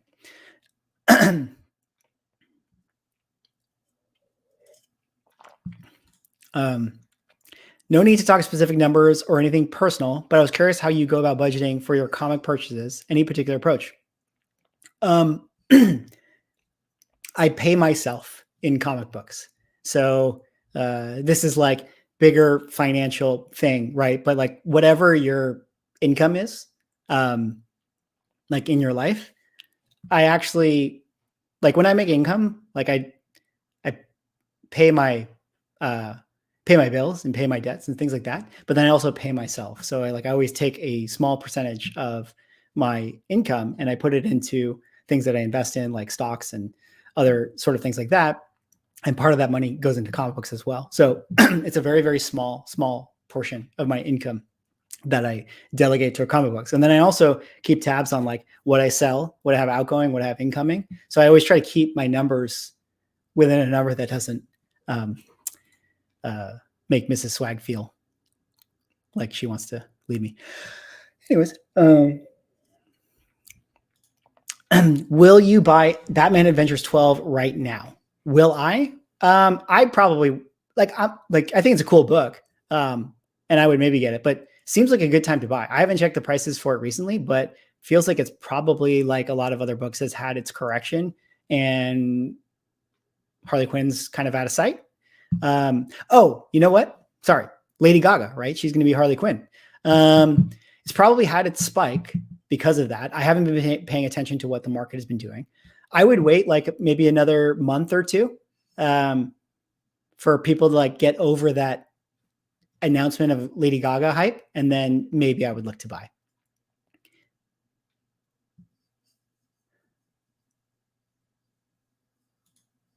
Swaggle, what's a better purchase in your opinion right now? Qualified Hulk 181 or Spider-Man 129? This is a great question. Chat, what do you guys think about this one? Off the top of my head, I would say Spider-Man 129. I've had times in the past where I've said that I don't have an issue with qualified books, and I don't, but I'm assuming this question, because of the way that it's framed, I'm assuming it's sort of like an investment question, and it's just going to be easier to sell your 129 blue label than your 181 green label in the future. So if I had to choose, I would choose the 129 personally, but I'd love to hear what other people think. And I'm assuming that these are like the same value range. Like let's hypothetically, like a grade that is value at the same, whatever value range.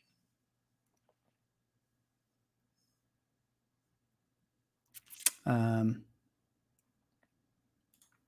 think they will roll X-Men out across different properties and have Professor X bring them together in a movie. Yeah, Ben, I think that's a good instance. I think that seems like the way they should do it, like how they did the Avengers, right? Where it's like, well, not quite the Avengers because they had their own solo movies, but like incorporate them. Like you brought in Black Panther through Civil War and Spider-Man through that, and like put them in other people's movies and other people's shows, and then eventually have the movie where they all team up. The other thing about this too, with the X-Men thing, just looking ahead, looking at the slate, and then hearing some of the like sort of movie business aspects with like the rights to the X-Men and things like that. I'm not sure that we're going to see X-Men until like Kang Dynasty Secret Wars time. Like, I think that's kind of a possibility. Like they might just do this thing. Like this is my like tinfoil hat, crazy town, Pepe Sylvia. But it's also possible to me that they could do something crazy with X-Men 97. Like imagine X-Men 97 ends with like their multiverse being like torn apart, and then they all get sucked into a wormhole, and then they just show up on Battle World in Secret Wars later on. Not like the cartoon versions, like just all of a sudden it's like live action version of Cyclops is just there. Like, and it's like, oh yeah, this guy was from the animated world, you know, that sort of thing. I could see them sort of doing that. So I'd be curious to see if we're going to see X-Men actually show up like soon.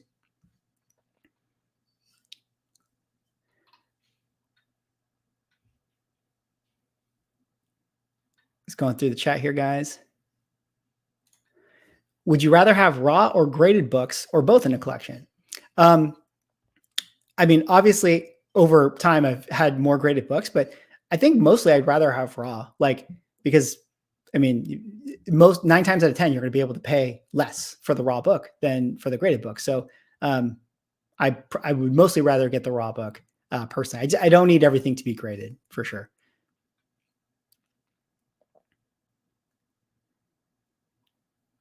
Ben, best guess was that they will start with original X-Men, though, add Wolverine during the movie like the original movie. Yeah, it's possible. I mean, there is a world where it's like, that would be just cool to see the original X-Men. But to what I was just saying, I think I would suspect that X-Men 97 might have some factor in what we're going to see. They might just do something like that. What do you think about buying Golden Age comic books? Got an antique shop close to me and they have some Disney. Oh, I think I already answered your question, Resoner. If you didn't see my answer, somewhere back there on the rewind, I think you can find me talking about it. Giant says, what do you think about VV comics? Yeah, I think VV is interesting. I've done a couple videos on the YouTube about VBA. I've done 2. Funny thing about that is they're my 2 most disliked videos. So take with that what you will. I don't think people were disliking me because the videos are pretty much like, hey guys, here's VV. Look at this thing. This is how it works. It's pretty harmless, but I think the dislikes come from a place of like, we don't like this thing.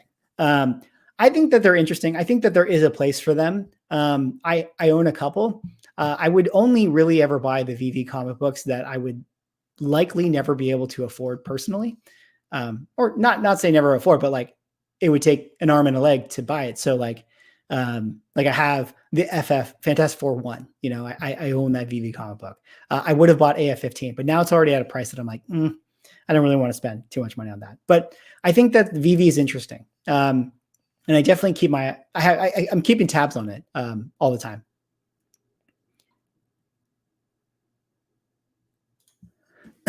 I love villains in my books. Joker's my favorite, but my favorite Marvel on-screen villain was Kilgrave, Purple Man from season 1 of Jessica Jones. That guy stole every scene. Totally, dude. Purple Man was amazing. I'm a huge fan of David Tennant, especially when he was Doctor Who.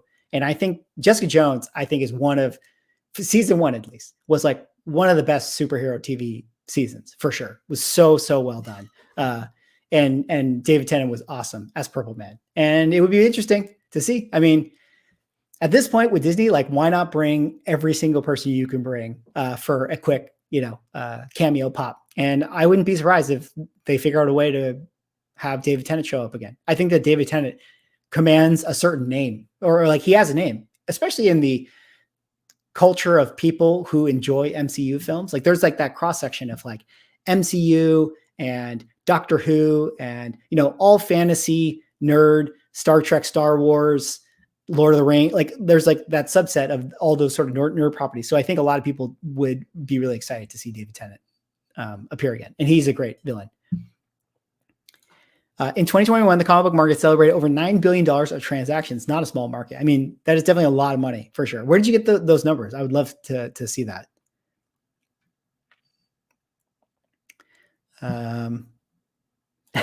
Yeah, 9 billion. Don't feel bad about how much I spent. Yeah, exactly. Tiger, for sure. A big chunk of the community are still analog too. Shows up to shows with handwritten lists of books they need aren't plugged into you. Yeah, that's true, Drew. That's a really great point. There's a lot of older collectors, right? People who are in their 60s and 70s even. And yeah, they have their old ways of doing things for sure. So it would be nice though to get caught up with some of the tech stuff.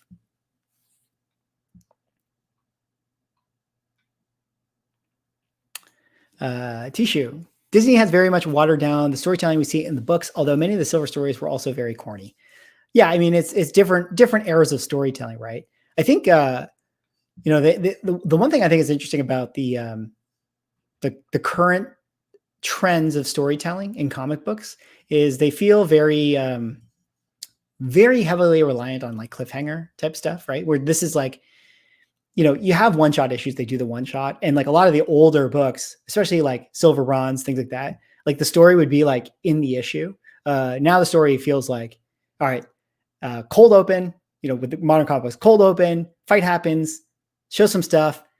Last page is, some villain exploding through the wall with like a shot of their claw standing over top of Spider-Man being like, saying some line like, did you miss me? And then it's like, okay, now it's like the next comic book. So like, you know, that the serialized storytelling in new comic books is like really, really apparent. And it's because they just need to get people to buy the next issue, which is a shame because it's kind of nice to just be able to read the story and like get that full feeling of like you had a journey.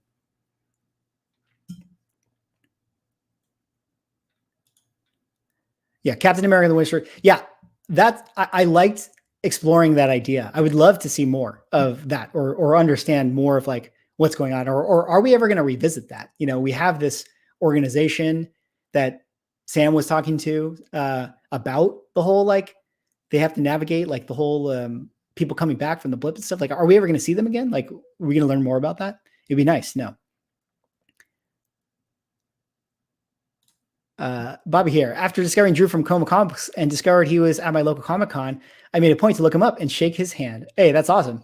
That's great that you got a chance to meet. One day I will make it out to you know, the Midwest area, or the what do you guys call, you know, Kansas and all that stuff.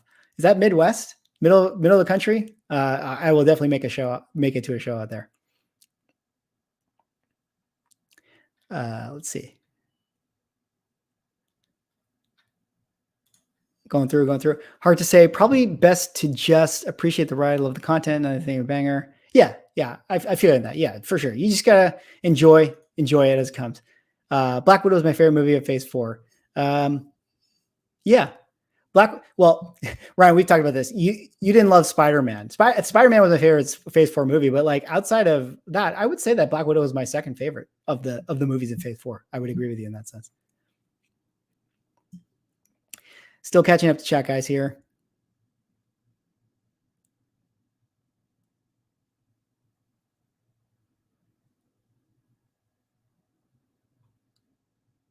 Let's see. Will Blue Beetle be DC's Iron Man watershed movie? Is the Blue Beetle movie still going forward? Wasn't there some talk of that one also getting Acts 2? I mean, I'm definitely going to watch it. I'm not super knowledgeable about Blue Beetle. So if it comes through, I would love to see what they do with it.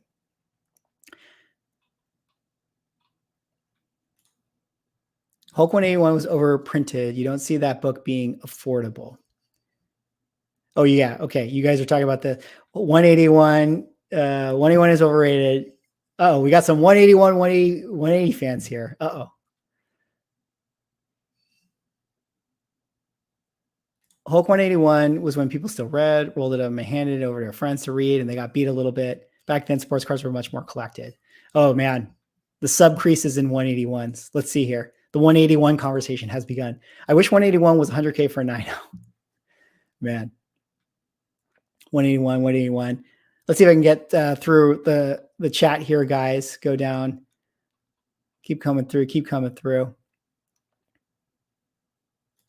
I love any comic book, film, or cartoon. I love that the comics are acknowledged by the mainstream. At my age, I'm just hoping to make it to Phase 5 or, God willing, Phase 6. I feel like we all got to make it to Phase 6. You know what I mean? Like, we got to see what the Secret Wars payoff is going to be. I hope we're all there, you know, in the theater, just enjoying it up with a big old thing of popcorn and what other snacks you guys like. All right, C-Tuck, finished House of Dragon, and no spoilers, please. Just going through, seeing if I can see what some questions are. What do you think about Golden Age comics? Resner, I don't know if you saw it, Resner. I answered your question. Coma, you can hit me up then. Going through the chat. Infinity Gauntlet and Silver Surfer 3 was my jam. Top back in the day. I enjoyed Jim Lee on X-Men, but mostly because they are. Yeah, Paula, that's kind of exactly where I was too, where it's like Jim Lee X-Men was amazing art. And obviously I bought all of those comic books because the art was awesome. But story-wise, when I was actually reading and enjoying, Silver Surfer 3 was like my awakening into, or Silver Surfer Volume 3 was my awakening to like, oh, like this story is actually really cool. Like I'm really invested in this.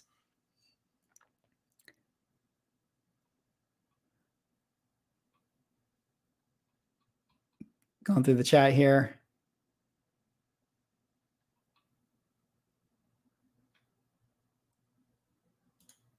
Pedigrees are amazing too. Sold at 9.8. Hulk when he wanted to get that.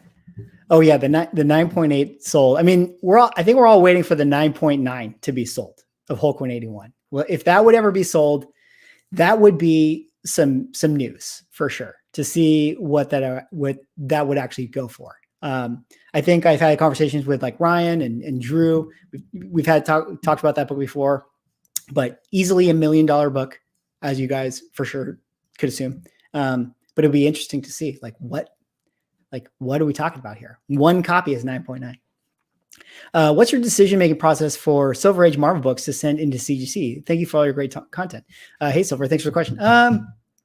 Well, I'm not like a massive submitter into CGC, but like it really, I think the first thing that you would have to ask yourself is like, what are you planning to do with the book, right?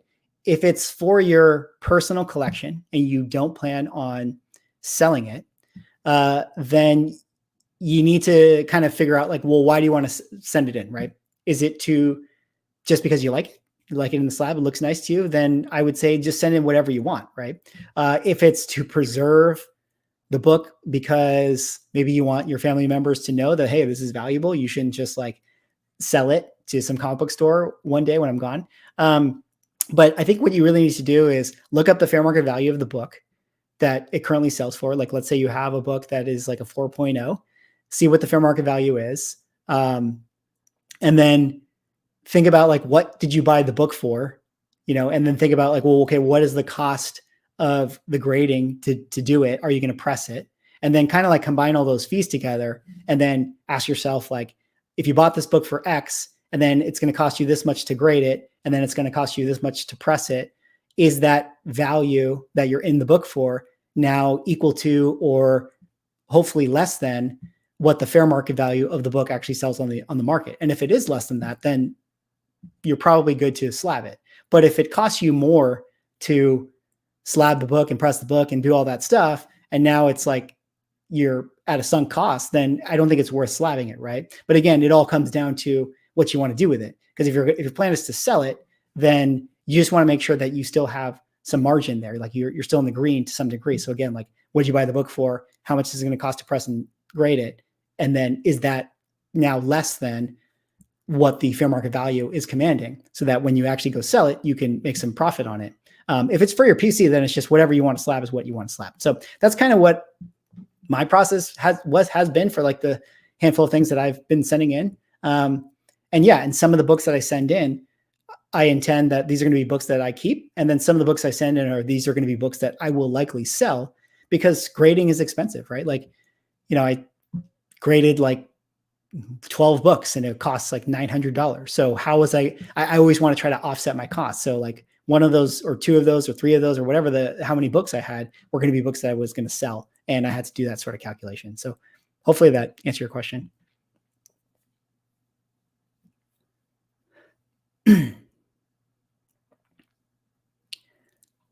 Just going through here, guys, looking for more questions, seeing the chat.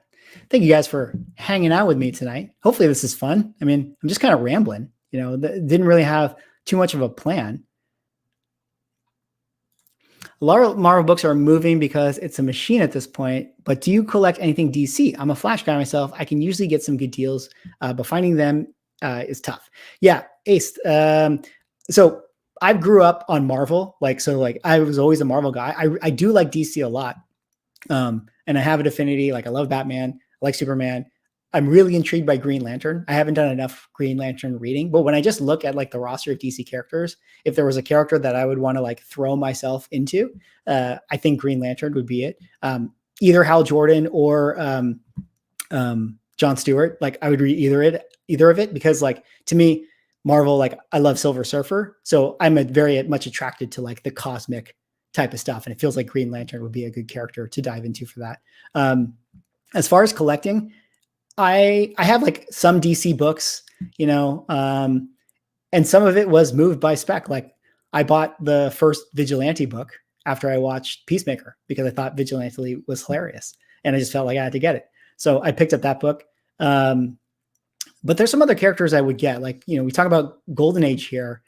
Some of my Golden Age books that I would love to get are some of the DC ones, like I think Spectre is a really cool character.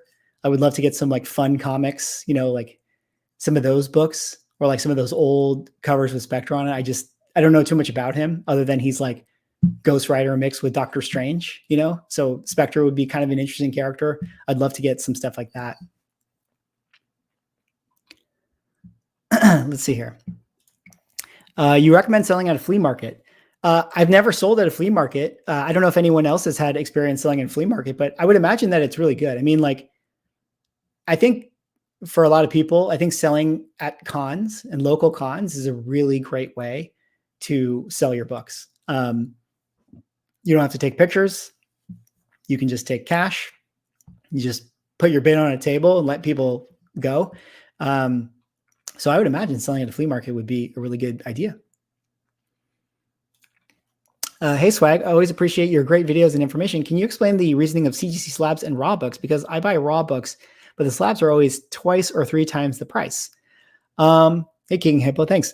Well, yeah, the slabs are, I mean, I'm going to just maybe butcher the story, but like when third-party grading came into comics and started slabbing books, like then what that did is like by having this like verified thing of like, because okay, for the longest time, a book was like, you look up the Overstreet guide and it's like, okay, the book is worth this much in high grade, mid grade, it's worth this much, and in low grade, it's worth this much. But like, it wasn't really sure. I mean, like, how can you really know? It's like a very, very subjective thing when you're just going in a comic book store and things like that. And then third party grading comes in and like, it's very official. And it's like, this is this grade. So now all of a sudden the values could be like very, very accurately quantified to like the number that was on the graded book. And so for that reason, the value that people put on these books that are graded are values that you can be assured that they are actually worth. Whereas like in the raw comic book, I can tell you that this is a 7.0 raw comic. I can tell you that, but you and I don't actually know if that's actually the case. Like I could read Overstreet and be a very, very good grader. And I can look at it and I can say like, no, I know that this is going to be a 7.0, but at the end of the day, since we are not CGC graders or CBCS graders, we can't actually make the determination that that's actually going to be the case. So that's why a lot of people kind of take off some of that money on the raw books. They price them a little bit lower because they say, hey, I could be wrong. Maybe it's a 6.5, maybe it's a 6.0. So that's why in theory, they should be a little bit lower. Now we're kind of getting into this weird world where a lot of raw books, if we're talking about like Silver Age and Golden Age stuff, the raw books sell for just as much as the graded books. And that just kind of has to do with like now dealers are seeing, hey, I'm going to sell you this book and then you're going to send it into CGC and be able to double your money. I just want to charge you double the money now. So the raw books have kind of caught up to the graded books for certain things. And then on the other side of it, when we're talking about like modern stuff, like you could have like a book that's like a $5 book raw, but then in a 9.8 grade, it sells for $100. And then like, so why would you buy the 9.8 grade? It's like, because some people just want that. They want to know that the book they're buying is perfect, right? And they don't want to have to like find the raw book and send it in and do that whole thing. They want the 9.8 grade. They want to know that their book is perfect. And that's really the difference. I mean, you're paying for the plastic at the very least, right? You're paying for the service of it getting encased. So it's always going to be $30 more expensive. And then you're paying to know that the book is the grade that presumably it should be valued at. Look at this guy, Drew, right here. When I bought my X-Men 1, it was still cheap. I paid $400 for what slabbed out to be a 2.0. Could have bought another for the same price and passed because I'm dumb. Yeah, so dumb, Drew, that you bought an X-Men 1 at a 2.0 grade for $400. You fool. You fool. Foolish man. Hey, we all the Kang gang. Yeah, Neo, yeah. This is from when Neo was getting that book. See if I can catch up to some of the chat here too. I see I'm still lagging behind. Uh-oh. Where's my cursor? Have you guys ever done the StreamYard thing? It's pretty it gets wild sometimes, with the cursors on the side here. Lost my place. Cameron is immortalized right now. Oh, okay. Okay, timestamps. Still going down. Oh, there we go. caught up. All right, still going through here. Yeah, right, EA? Yeah, man. If only I could get X-Men 1 for $400. That would be awesome. I'm so far behind the chat, guys, but I appreciate you guys still hanging out.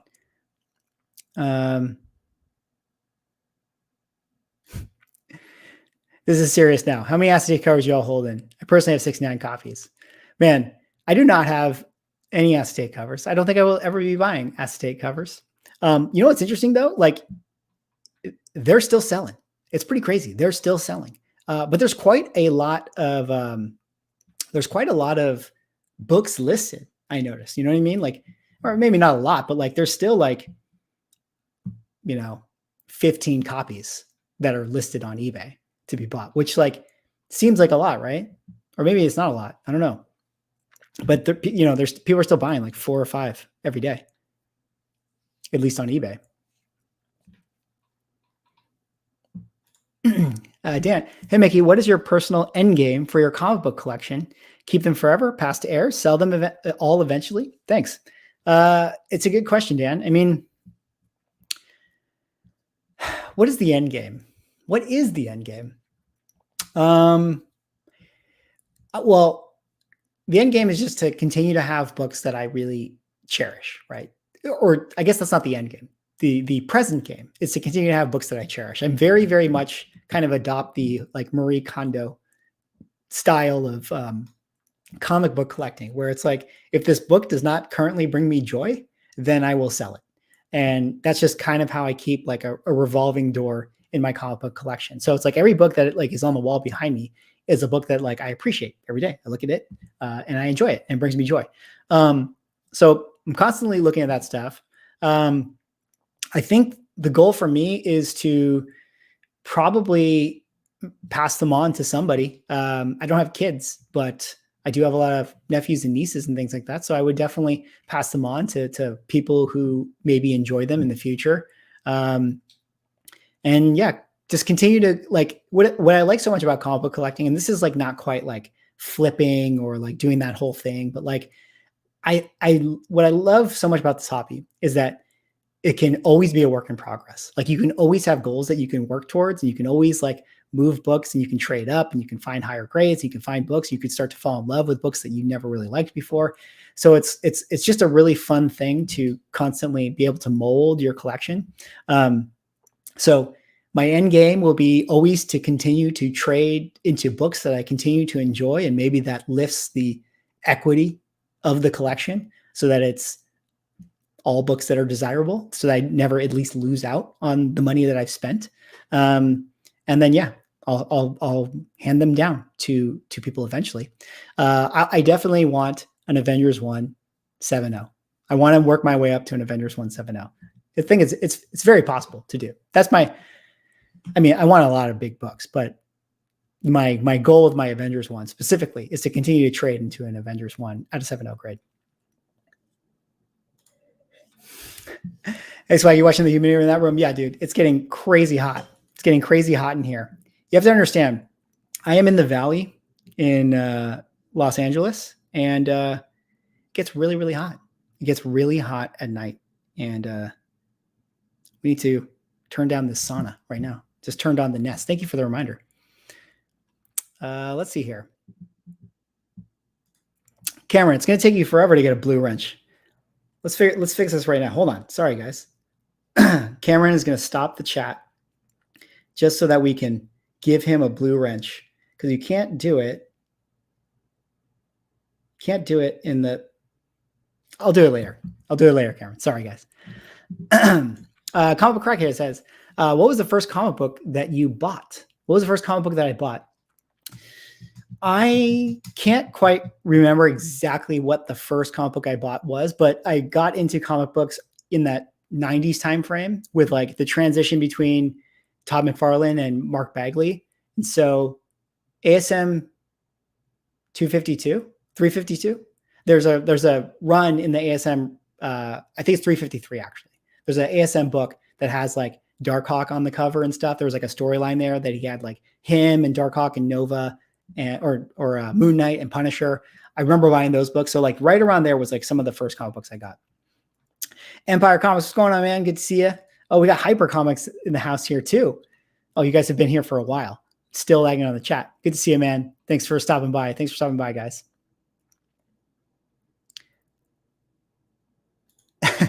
So I scroll down to the bottom of the chat, man, or we're going to be here all night. Yeah, you know what? Should I do that, guys? Should I? Let me flash forward to let me Kang the Conqueror this and flash forward to the future. Well, the thing is this because like I'm just doing, we're just doing Q&As and just hanging out. Let's see here. Are you familiar with the VV NFT market? If so, what are the things of purchasing comics and more importantly, Grail comics on the app? Miguel, yeah. I actually answered this in this previous chat, like somewhere in the rewind, I answered this. But I do have a couple of videos on the channel where I talk about VV comic books. TLDR, I think that they're interesting. I think that they're pretty cool. I would probably only buy the ones like AF-15 or Fantastic Four #1, like ones that are like actually hard to buy currently in the physical space. But I think they're kind of cool. They're kind of fun. Why don't you show any DCs behind you? Because it's Marvel. You know what I mean? Like I have DC books, they're over here, but like it's the aesthetic of Marvel that I have to have. I love me some ECs. All right, I think I'm condensing the timetables here. We're getting closer. House of Secrets 92. I want to pull the trigger on a 7.0. Christian, that is a book. That is a DC book. I also would love. And I know that's like so cliche because I feel like everybody loves that cover, but it's an awesome cover. That would be an awesome book. Let me know if you end up getting it. Kraken resubmit really takes census counts and kind of throws them out to anything reliable. Jason, this is a really good point. This is actually something I even mentioned. I had this in like a private chat just the other day where I was just like, this is like an obviously true thing, but it just made me real. Like I just kind of had like oh yeah, that's totally a thing. Every time someone cracks and presses and resubmits, the CGC census is totally off. So there's probably more books on the census than actually exist, unless people are taking their CGC books and going to CBCS. And so, what census numbers are really accurate, or like maybe like the resubmissions out or level off with the ones that go to the other companies. So maybe it equalizes to some point, but I would definitely think that there's probably 9.6s are really inflated in their numbers, because I would imagine that when you get a 9.6 grade, there's probably a lot of people that actively try to crack and resubmit for the 9.8. So I'd assume that if they keep getting that 9.6, some of those 9.6 numbers are really inflated.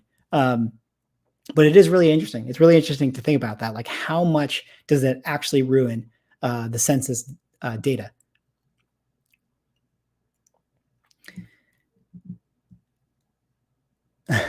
Got to have Thunderbird so you can die in the first movie. Yeah. Poor Thunderbird. I just bought Werewolf by Night 43. What do you think? I love it. I think Werewolf by Night's awesome. I think we got the Halloween special, which we know nothing about. Actually, that's not true. I got a little secret, guys. I've heard some things. Okay. I hear things. I have some spies. And I've heard some things about Werewolf by Night. And yeah, it'll be interesting. It'll be interesting. All right, let me see here. Scrolling down.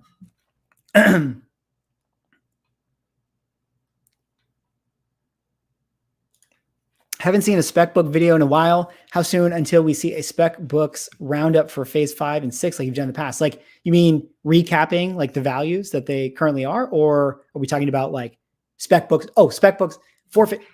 We're not in phase 5 and 6. Right. So spec books for phase 5 and 6. Yeah, good question. I should do that. It's interesting with the spec stuff. Because and this is like a whole other thing, but like as I've done more videos and the YouTube has grown a little bit, I get a little bit more weary to do like spec videos. And even as I've done like sort of like the, $50 investment videos or $100 investment videos, sometimes some of the critiques I get are that like, I don't do risky picks, or I am suggesting books that like are not like, I'm suggesting $100 book that maybe it's like in most cases, like on eBay, they're like 115, 120. And I'm suggesting to you that it's like, no. I don't want you to buy it for 120. I want you to buy it for 100 because I'm concerned that you're going to lose money. So where I'm going with this, as I've gotten bigger, as the channel has grown, I've become a little more cautious with how I do like spec and invest book contents, especially the spec book ones, because what ends up happening is like, let's say I make a spec video and I say like, oh, here's some $5 books. I'm not patting myself on the back with this. I'm just saying like it's happened now where like I can see that there's a lot of buys that occur. And then this creates like a kind of a domino effect. And like Key Collector never says like Swaggle Haas channel said that blah, blah, blah, blah, blah book. But I've talked about books where I've caused movement in the market. And I think Drew has had this experience as well. And I just get weary of doing that more and more. But I think that there's going to be a happy medium that we can figure out. Have you run a booth at a comic convention? And if so, were you ever concerned about theft and what to do to protect your product overnight? I have my first show coming up and trying to figure it out. Newman's, no, I haven't, but I know Drew's in the chat. There you go, Newman's. Most dealers break down their walls each night. I always carry out my best books each night, check with the promoter and overnight security and such, and see what they have planned. Yeah, I was going to say, Drew's going to know best. Decoy, what's going on, man? How's it going, bud? What are your thoughts on live action Miles Morales going to happen? If so, you looked into who the spec for Big Baddie is for Miles, i.e. Green Goblin Venom. What's going on, Decoy? Good to see you. Thanks for stopping by. I feel like we're going to get live action Miles Morales at some point. No doubt we're going to get him. But what I do wonder is, what is Sony thinking with Miles? They have such a strong character and really, really huge success with Into the Spider-Verse. And I'm sure the sequel is going to be very, very successful as well. Do they want, because my understanding is that they have Miles, like Sony has Miles. So do they want to have a live action version of Miles going on while they have Into the Spider-Verse? Because my assumption is that we're going to get at least a trilogy for Into the Spider-Verse, right? Like, I mean, I think we can assume that. Like, we're going to get a sequel. We know we're getting the sequel, and we're probably going to get a trilogy. So in theory, the movie comes out next year, 2023. We get the third one in the trilogy in 2025 or 2026, maybe. Would Sony want to use a Miles live action in that time frame? I don't know. I don't know if they would want to see that. So I kind of feel like we may not get Miles live action until 2025 or 2026, which might be perfect because that's when Marvel Secret Wars is going to happen.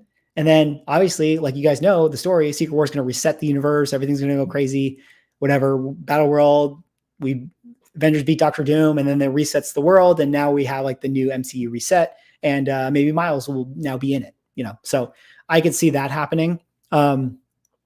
So, I mean, the answer is like, it's a great book, Ultimate Fallout 4, and it'll be awesome to see Miles eventually. But I don't think we're going to see live action Miles until 2025 or 2026. So I would say that we have time.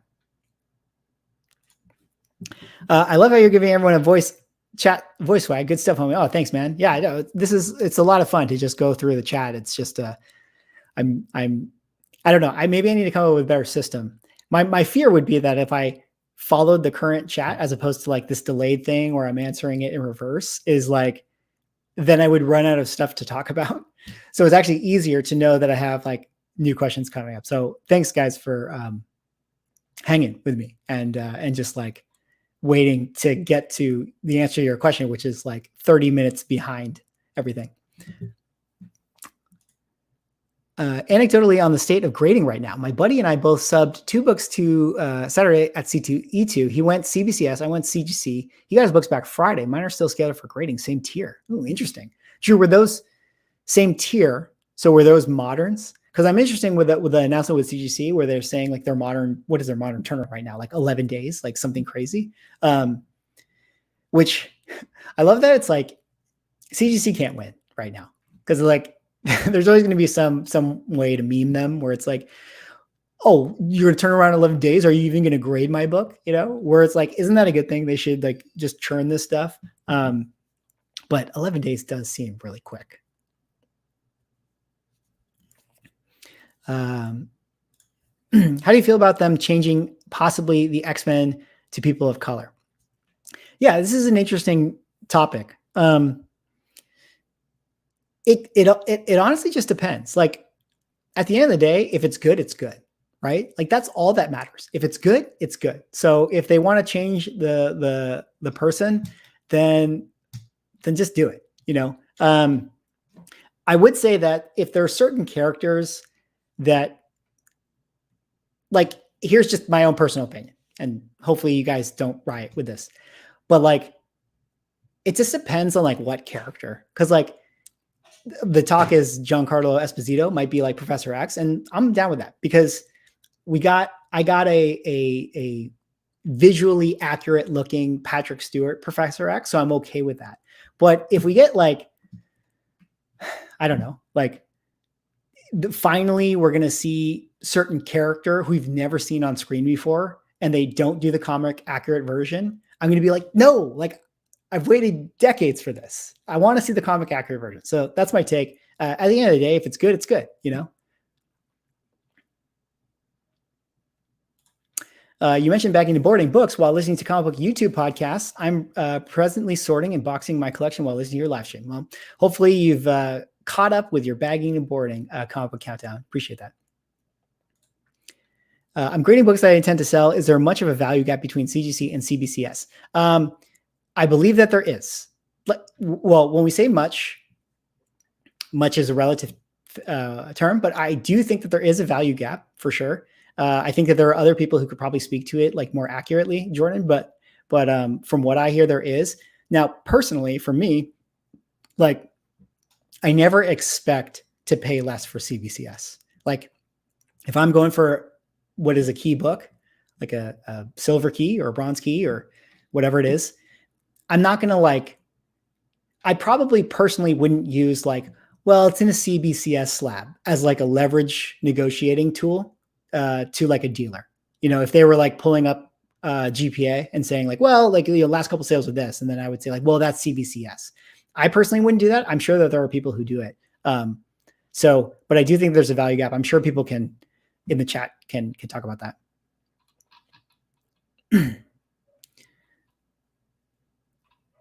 I'm getting close, guys. We're getting close.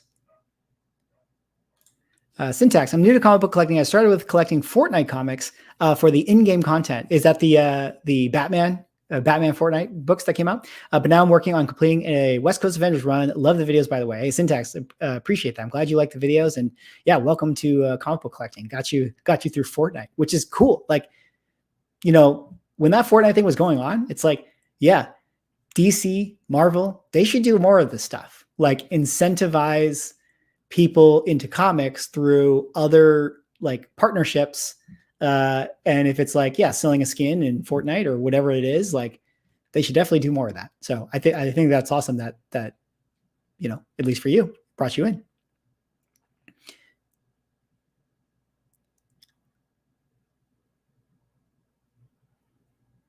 Just going through here, guys. Getting kind of close. Getting kind of late. I'll probably maybe wrap up soon, but I'm getting close to catching up. I'm actually really close. I think when I catch up, I'll probably wrap it up. Any suggestions for personal slabs for protecting and potentially displaying singles? For example, there are some BCW products, but have mixed reviews. You know, I don't have any BCW products. If there's anyone in the chat that does, you know, maybe weigh in for Norrin here.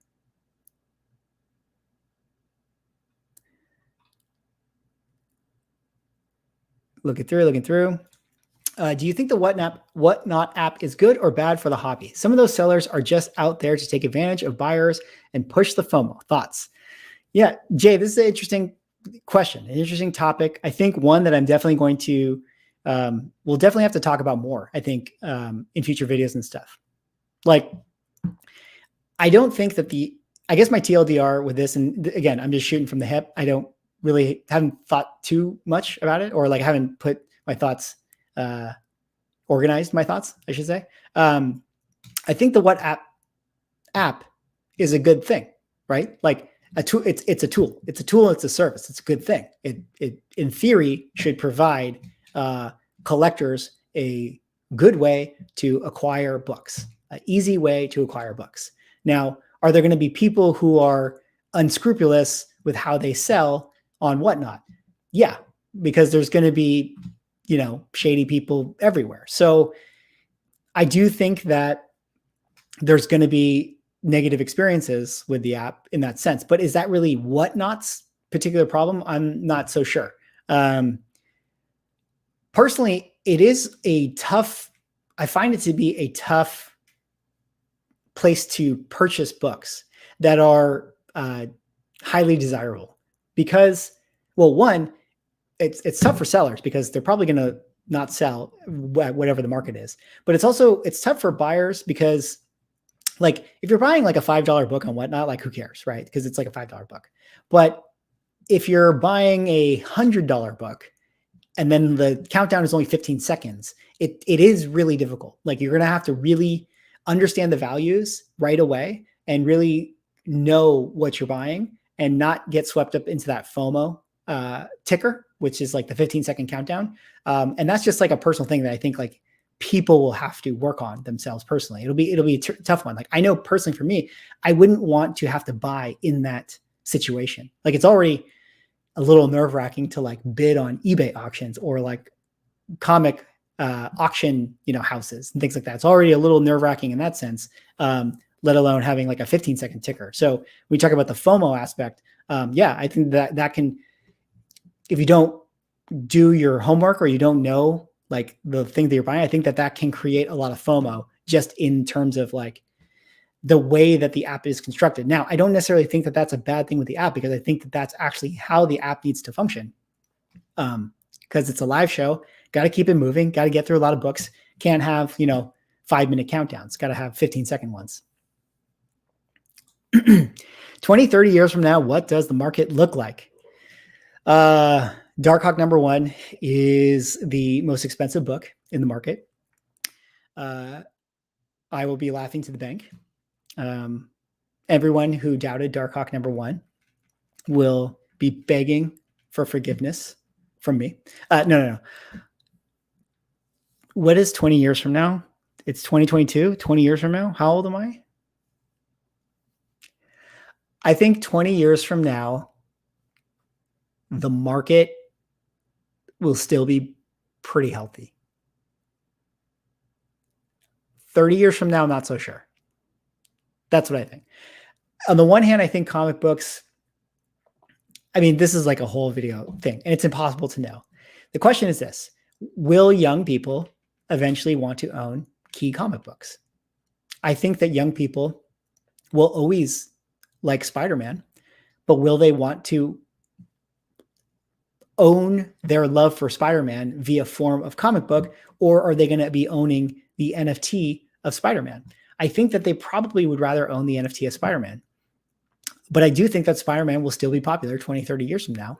So the question is there still going to be like a historical appreciation for old comic books in that sense? And I think there will be in 20 years. I do think in 20 years, there still will be some, because in 20, like, look, I'm not like a baby, but I'm not super old, right? Like, in 20 years, I'm still going to be around. I'm still going to be collecting comic books. I'm still going to be of an age that, and there are other people like me in my age that are still going to be wanting to own comic books, and they'll still be buying and stuff. And then there's people who are younger than me that still buy comic books, and they'll be in their 40s and they'll still be wanting to buy comic books, I think. So yeah, I think in 20 years, but in 30 years, we'll see. We'll see.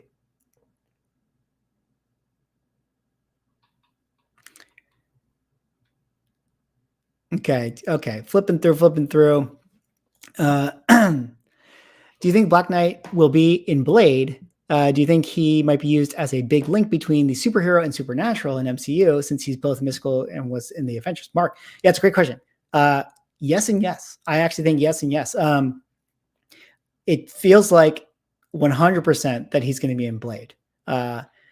It's like I was talking earlier. We're introducing all these new characters. How is Marvel going to incorporate them or keep them top of mind, keep them relevant? I mean, it seemed like he was being recruited by Blade at the end of the Eternals movie, so it feels natural that he would make his appearance in Blade. And yeah, I think that at some point we're going to see Black Knight either on the Midnight Suns team or the Avengers team, and he can definitely be the bridge or the person that bridges that gap. Especially when you start to see the interplay. Like maybe he goes into the Midnight Suns at first, but like when we think about Endgame, all of a sudden you had Nebula interacting with like War Machine, and you had like her kind of bridging the Guardians of the Galaxy and Avengers team. I think Black Knight can do similar types of things for sure.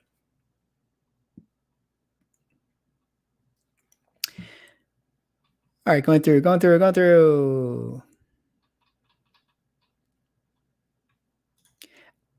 I definitely think this could be gone in 20 years. I mean, the question is, in 20 years, am I going to be still buying comic books? Will I still be around? Will there be other people who I think are relatively around my similar age that still want this in 20 years? I think so. Here's the thing. The people always say like, oh, it's just, who buys these things? Flippers are just flipping to flippers. Well, we'll still be flipping to each other when we're all 60 and 70 years old, I guess. All right. And with that, I think I'm pretty much caught up with the stream, or we're caught up with the chat. And I think I'm going to wrap it up. It's been a long stream.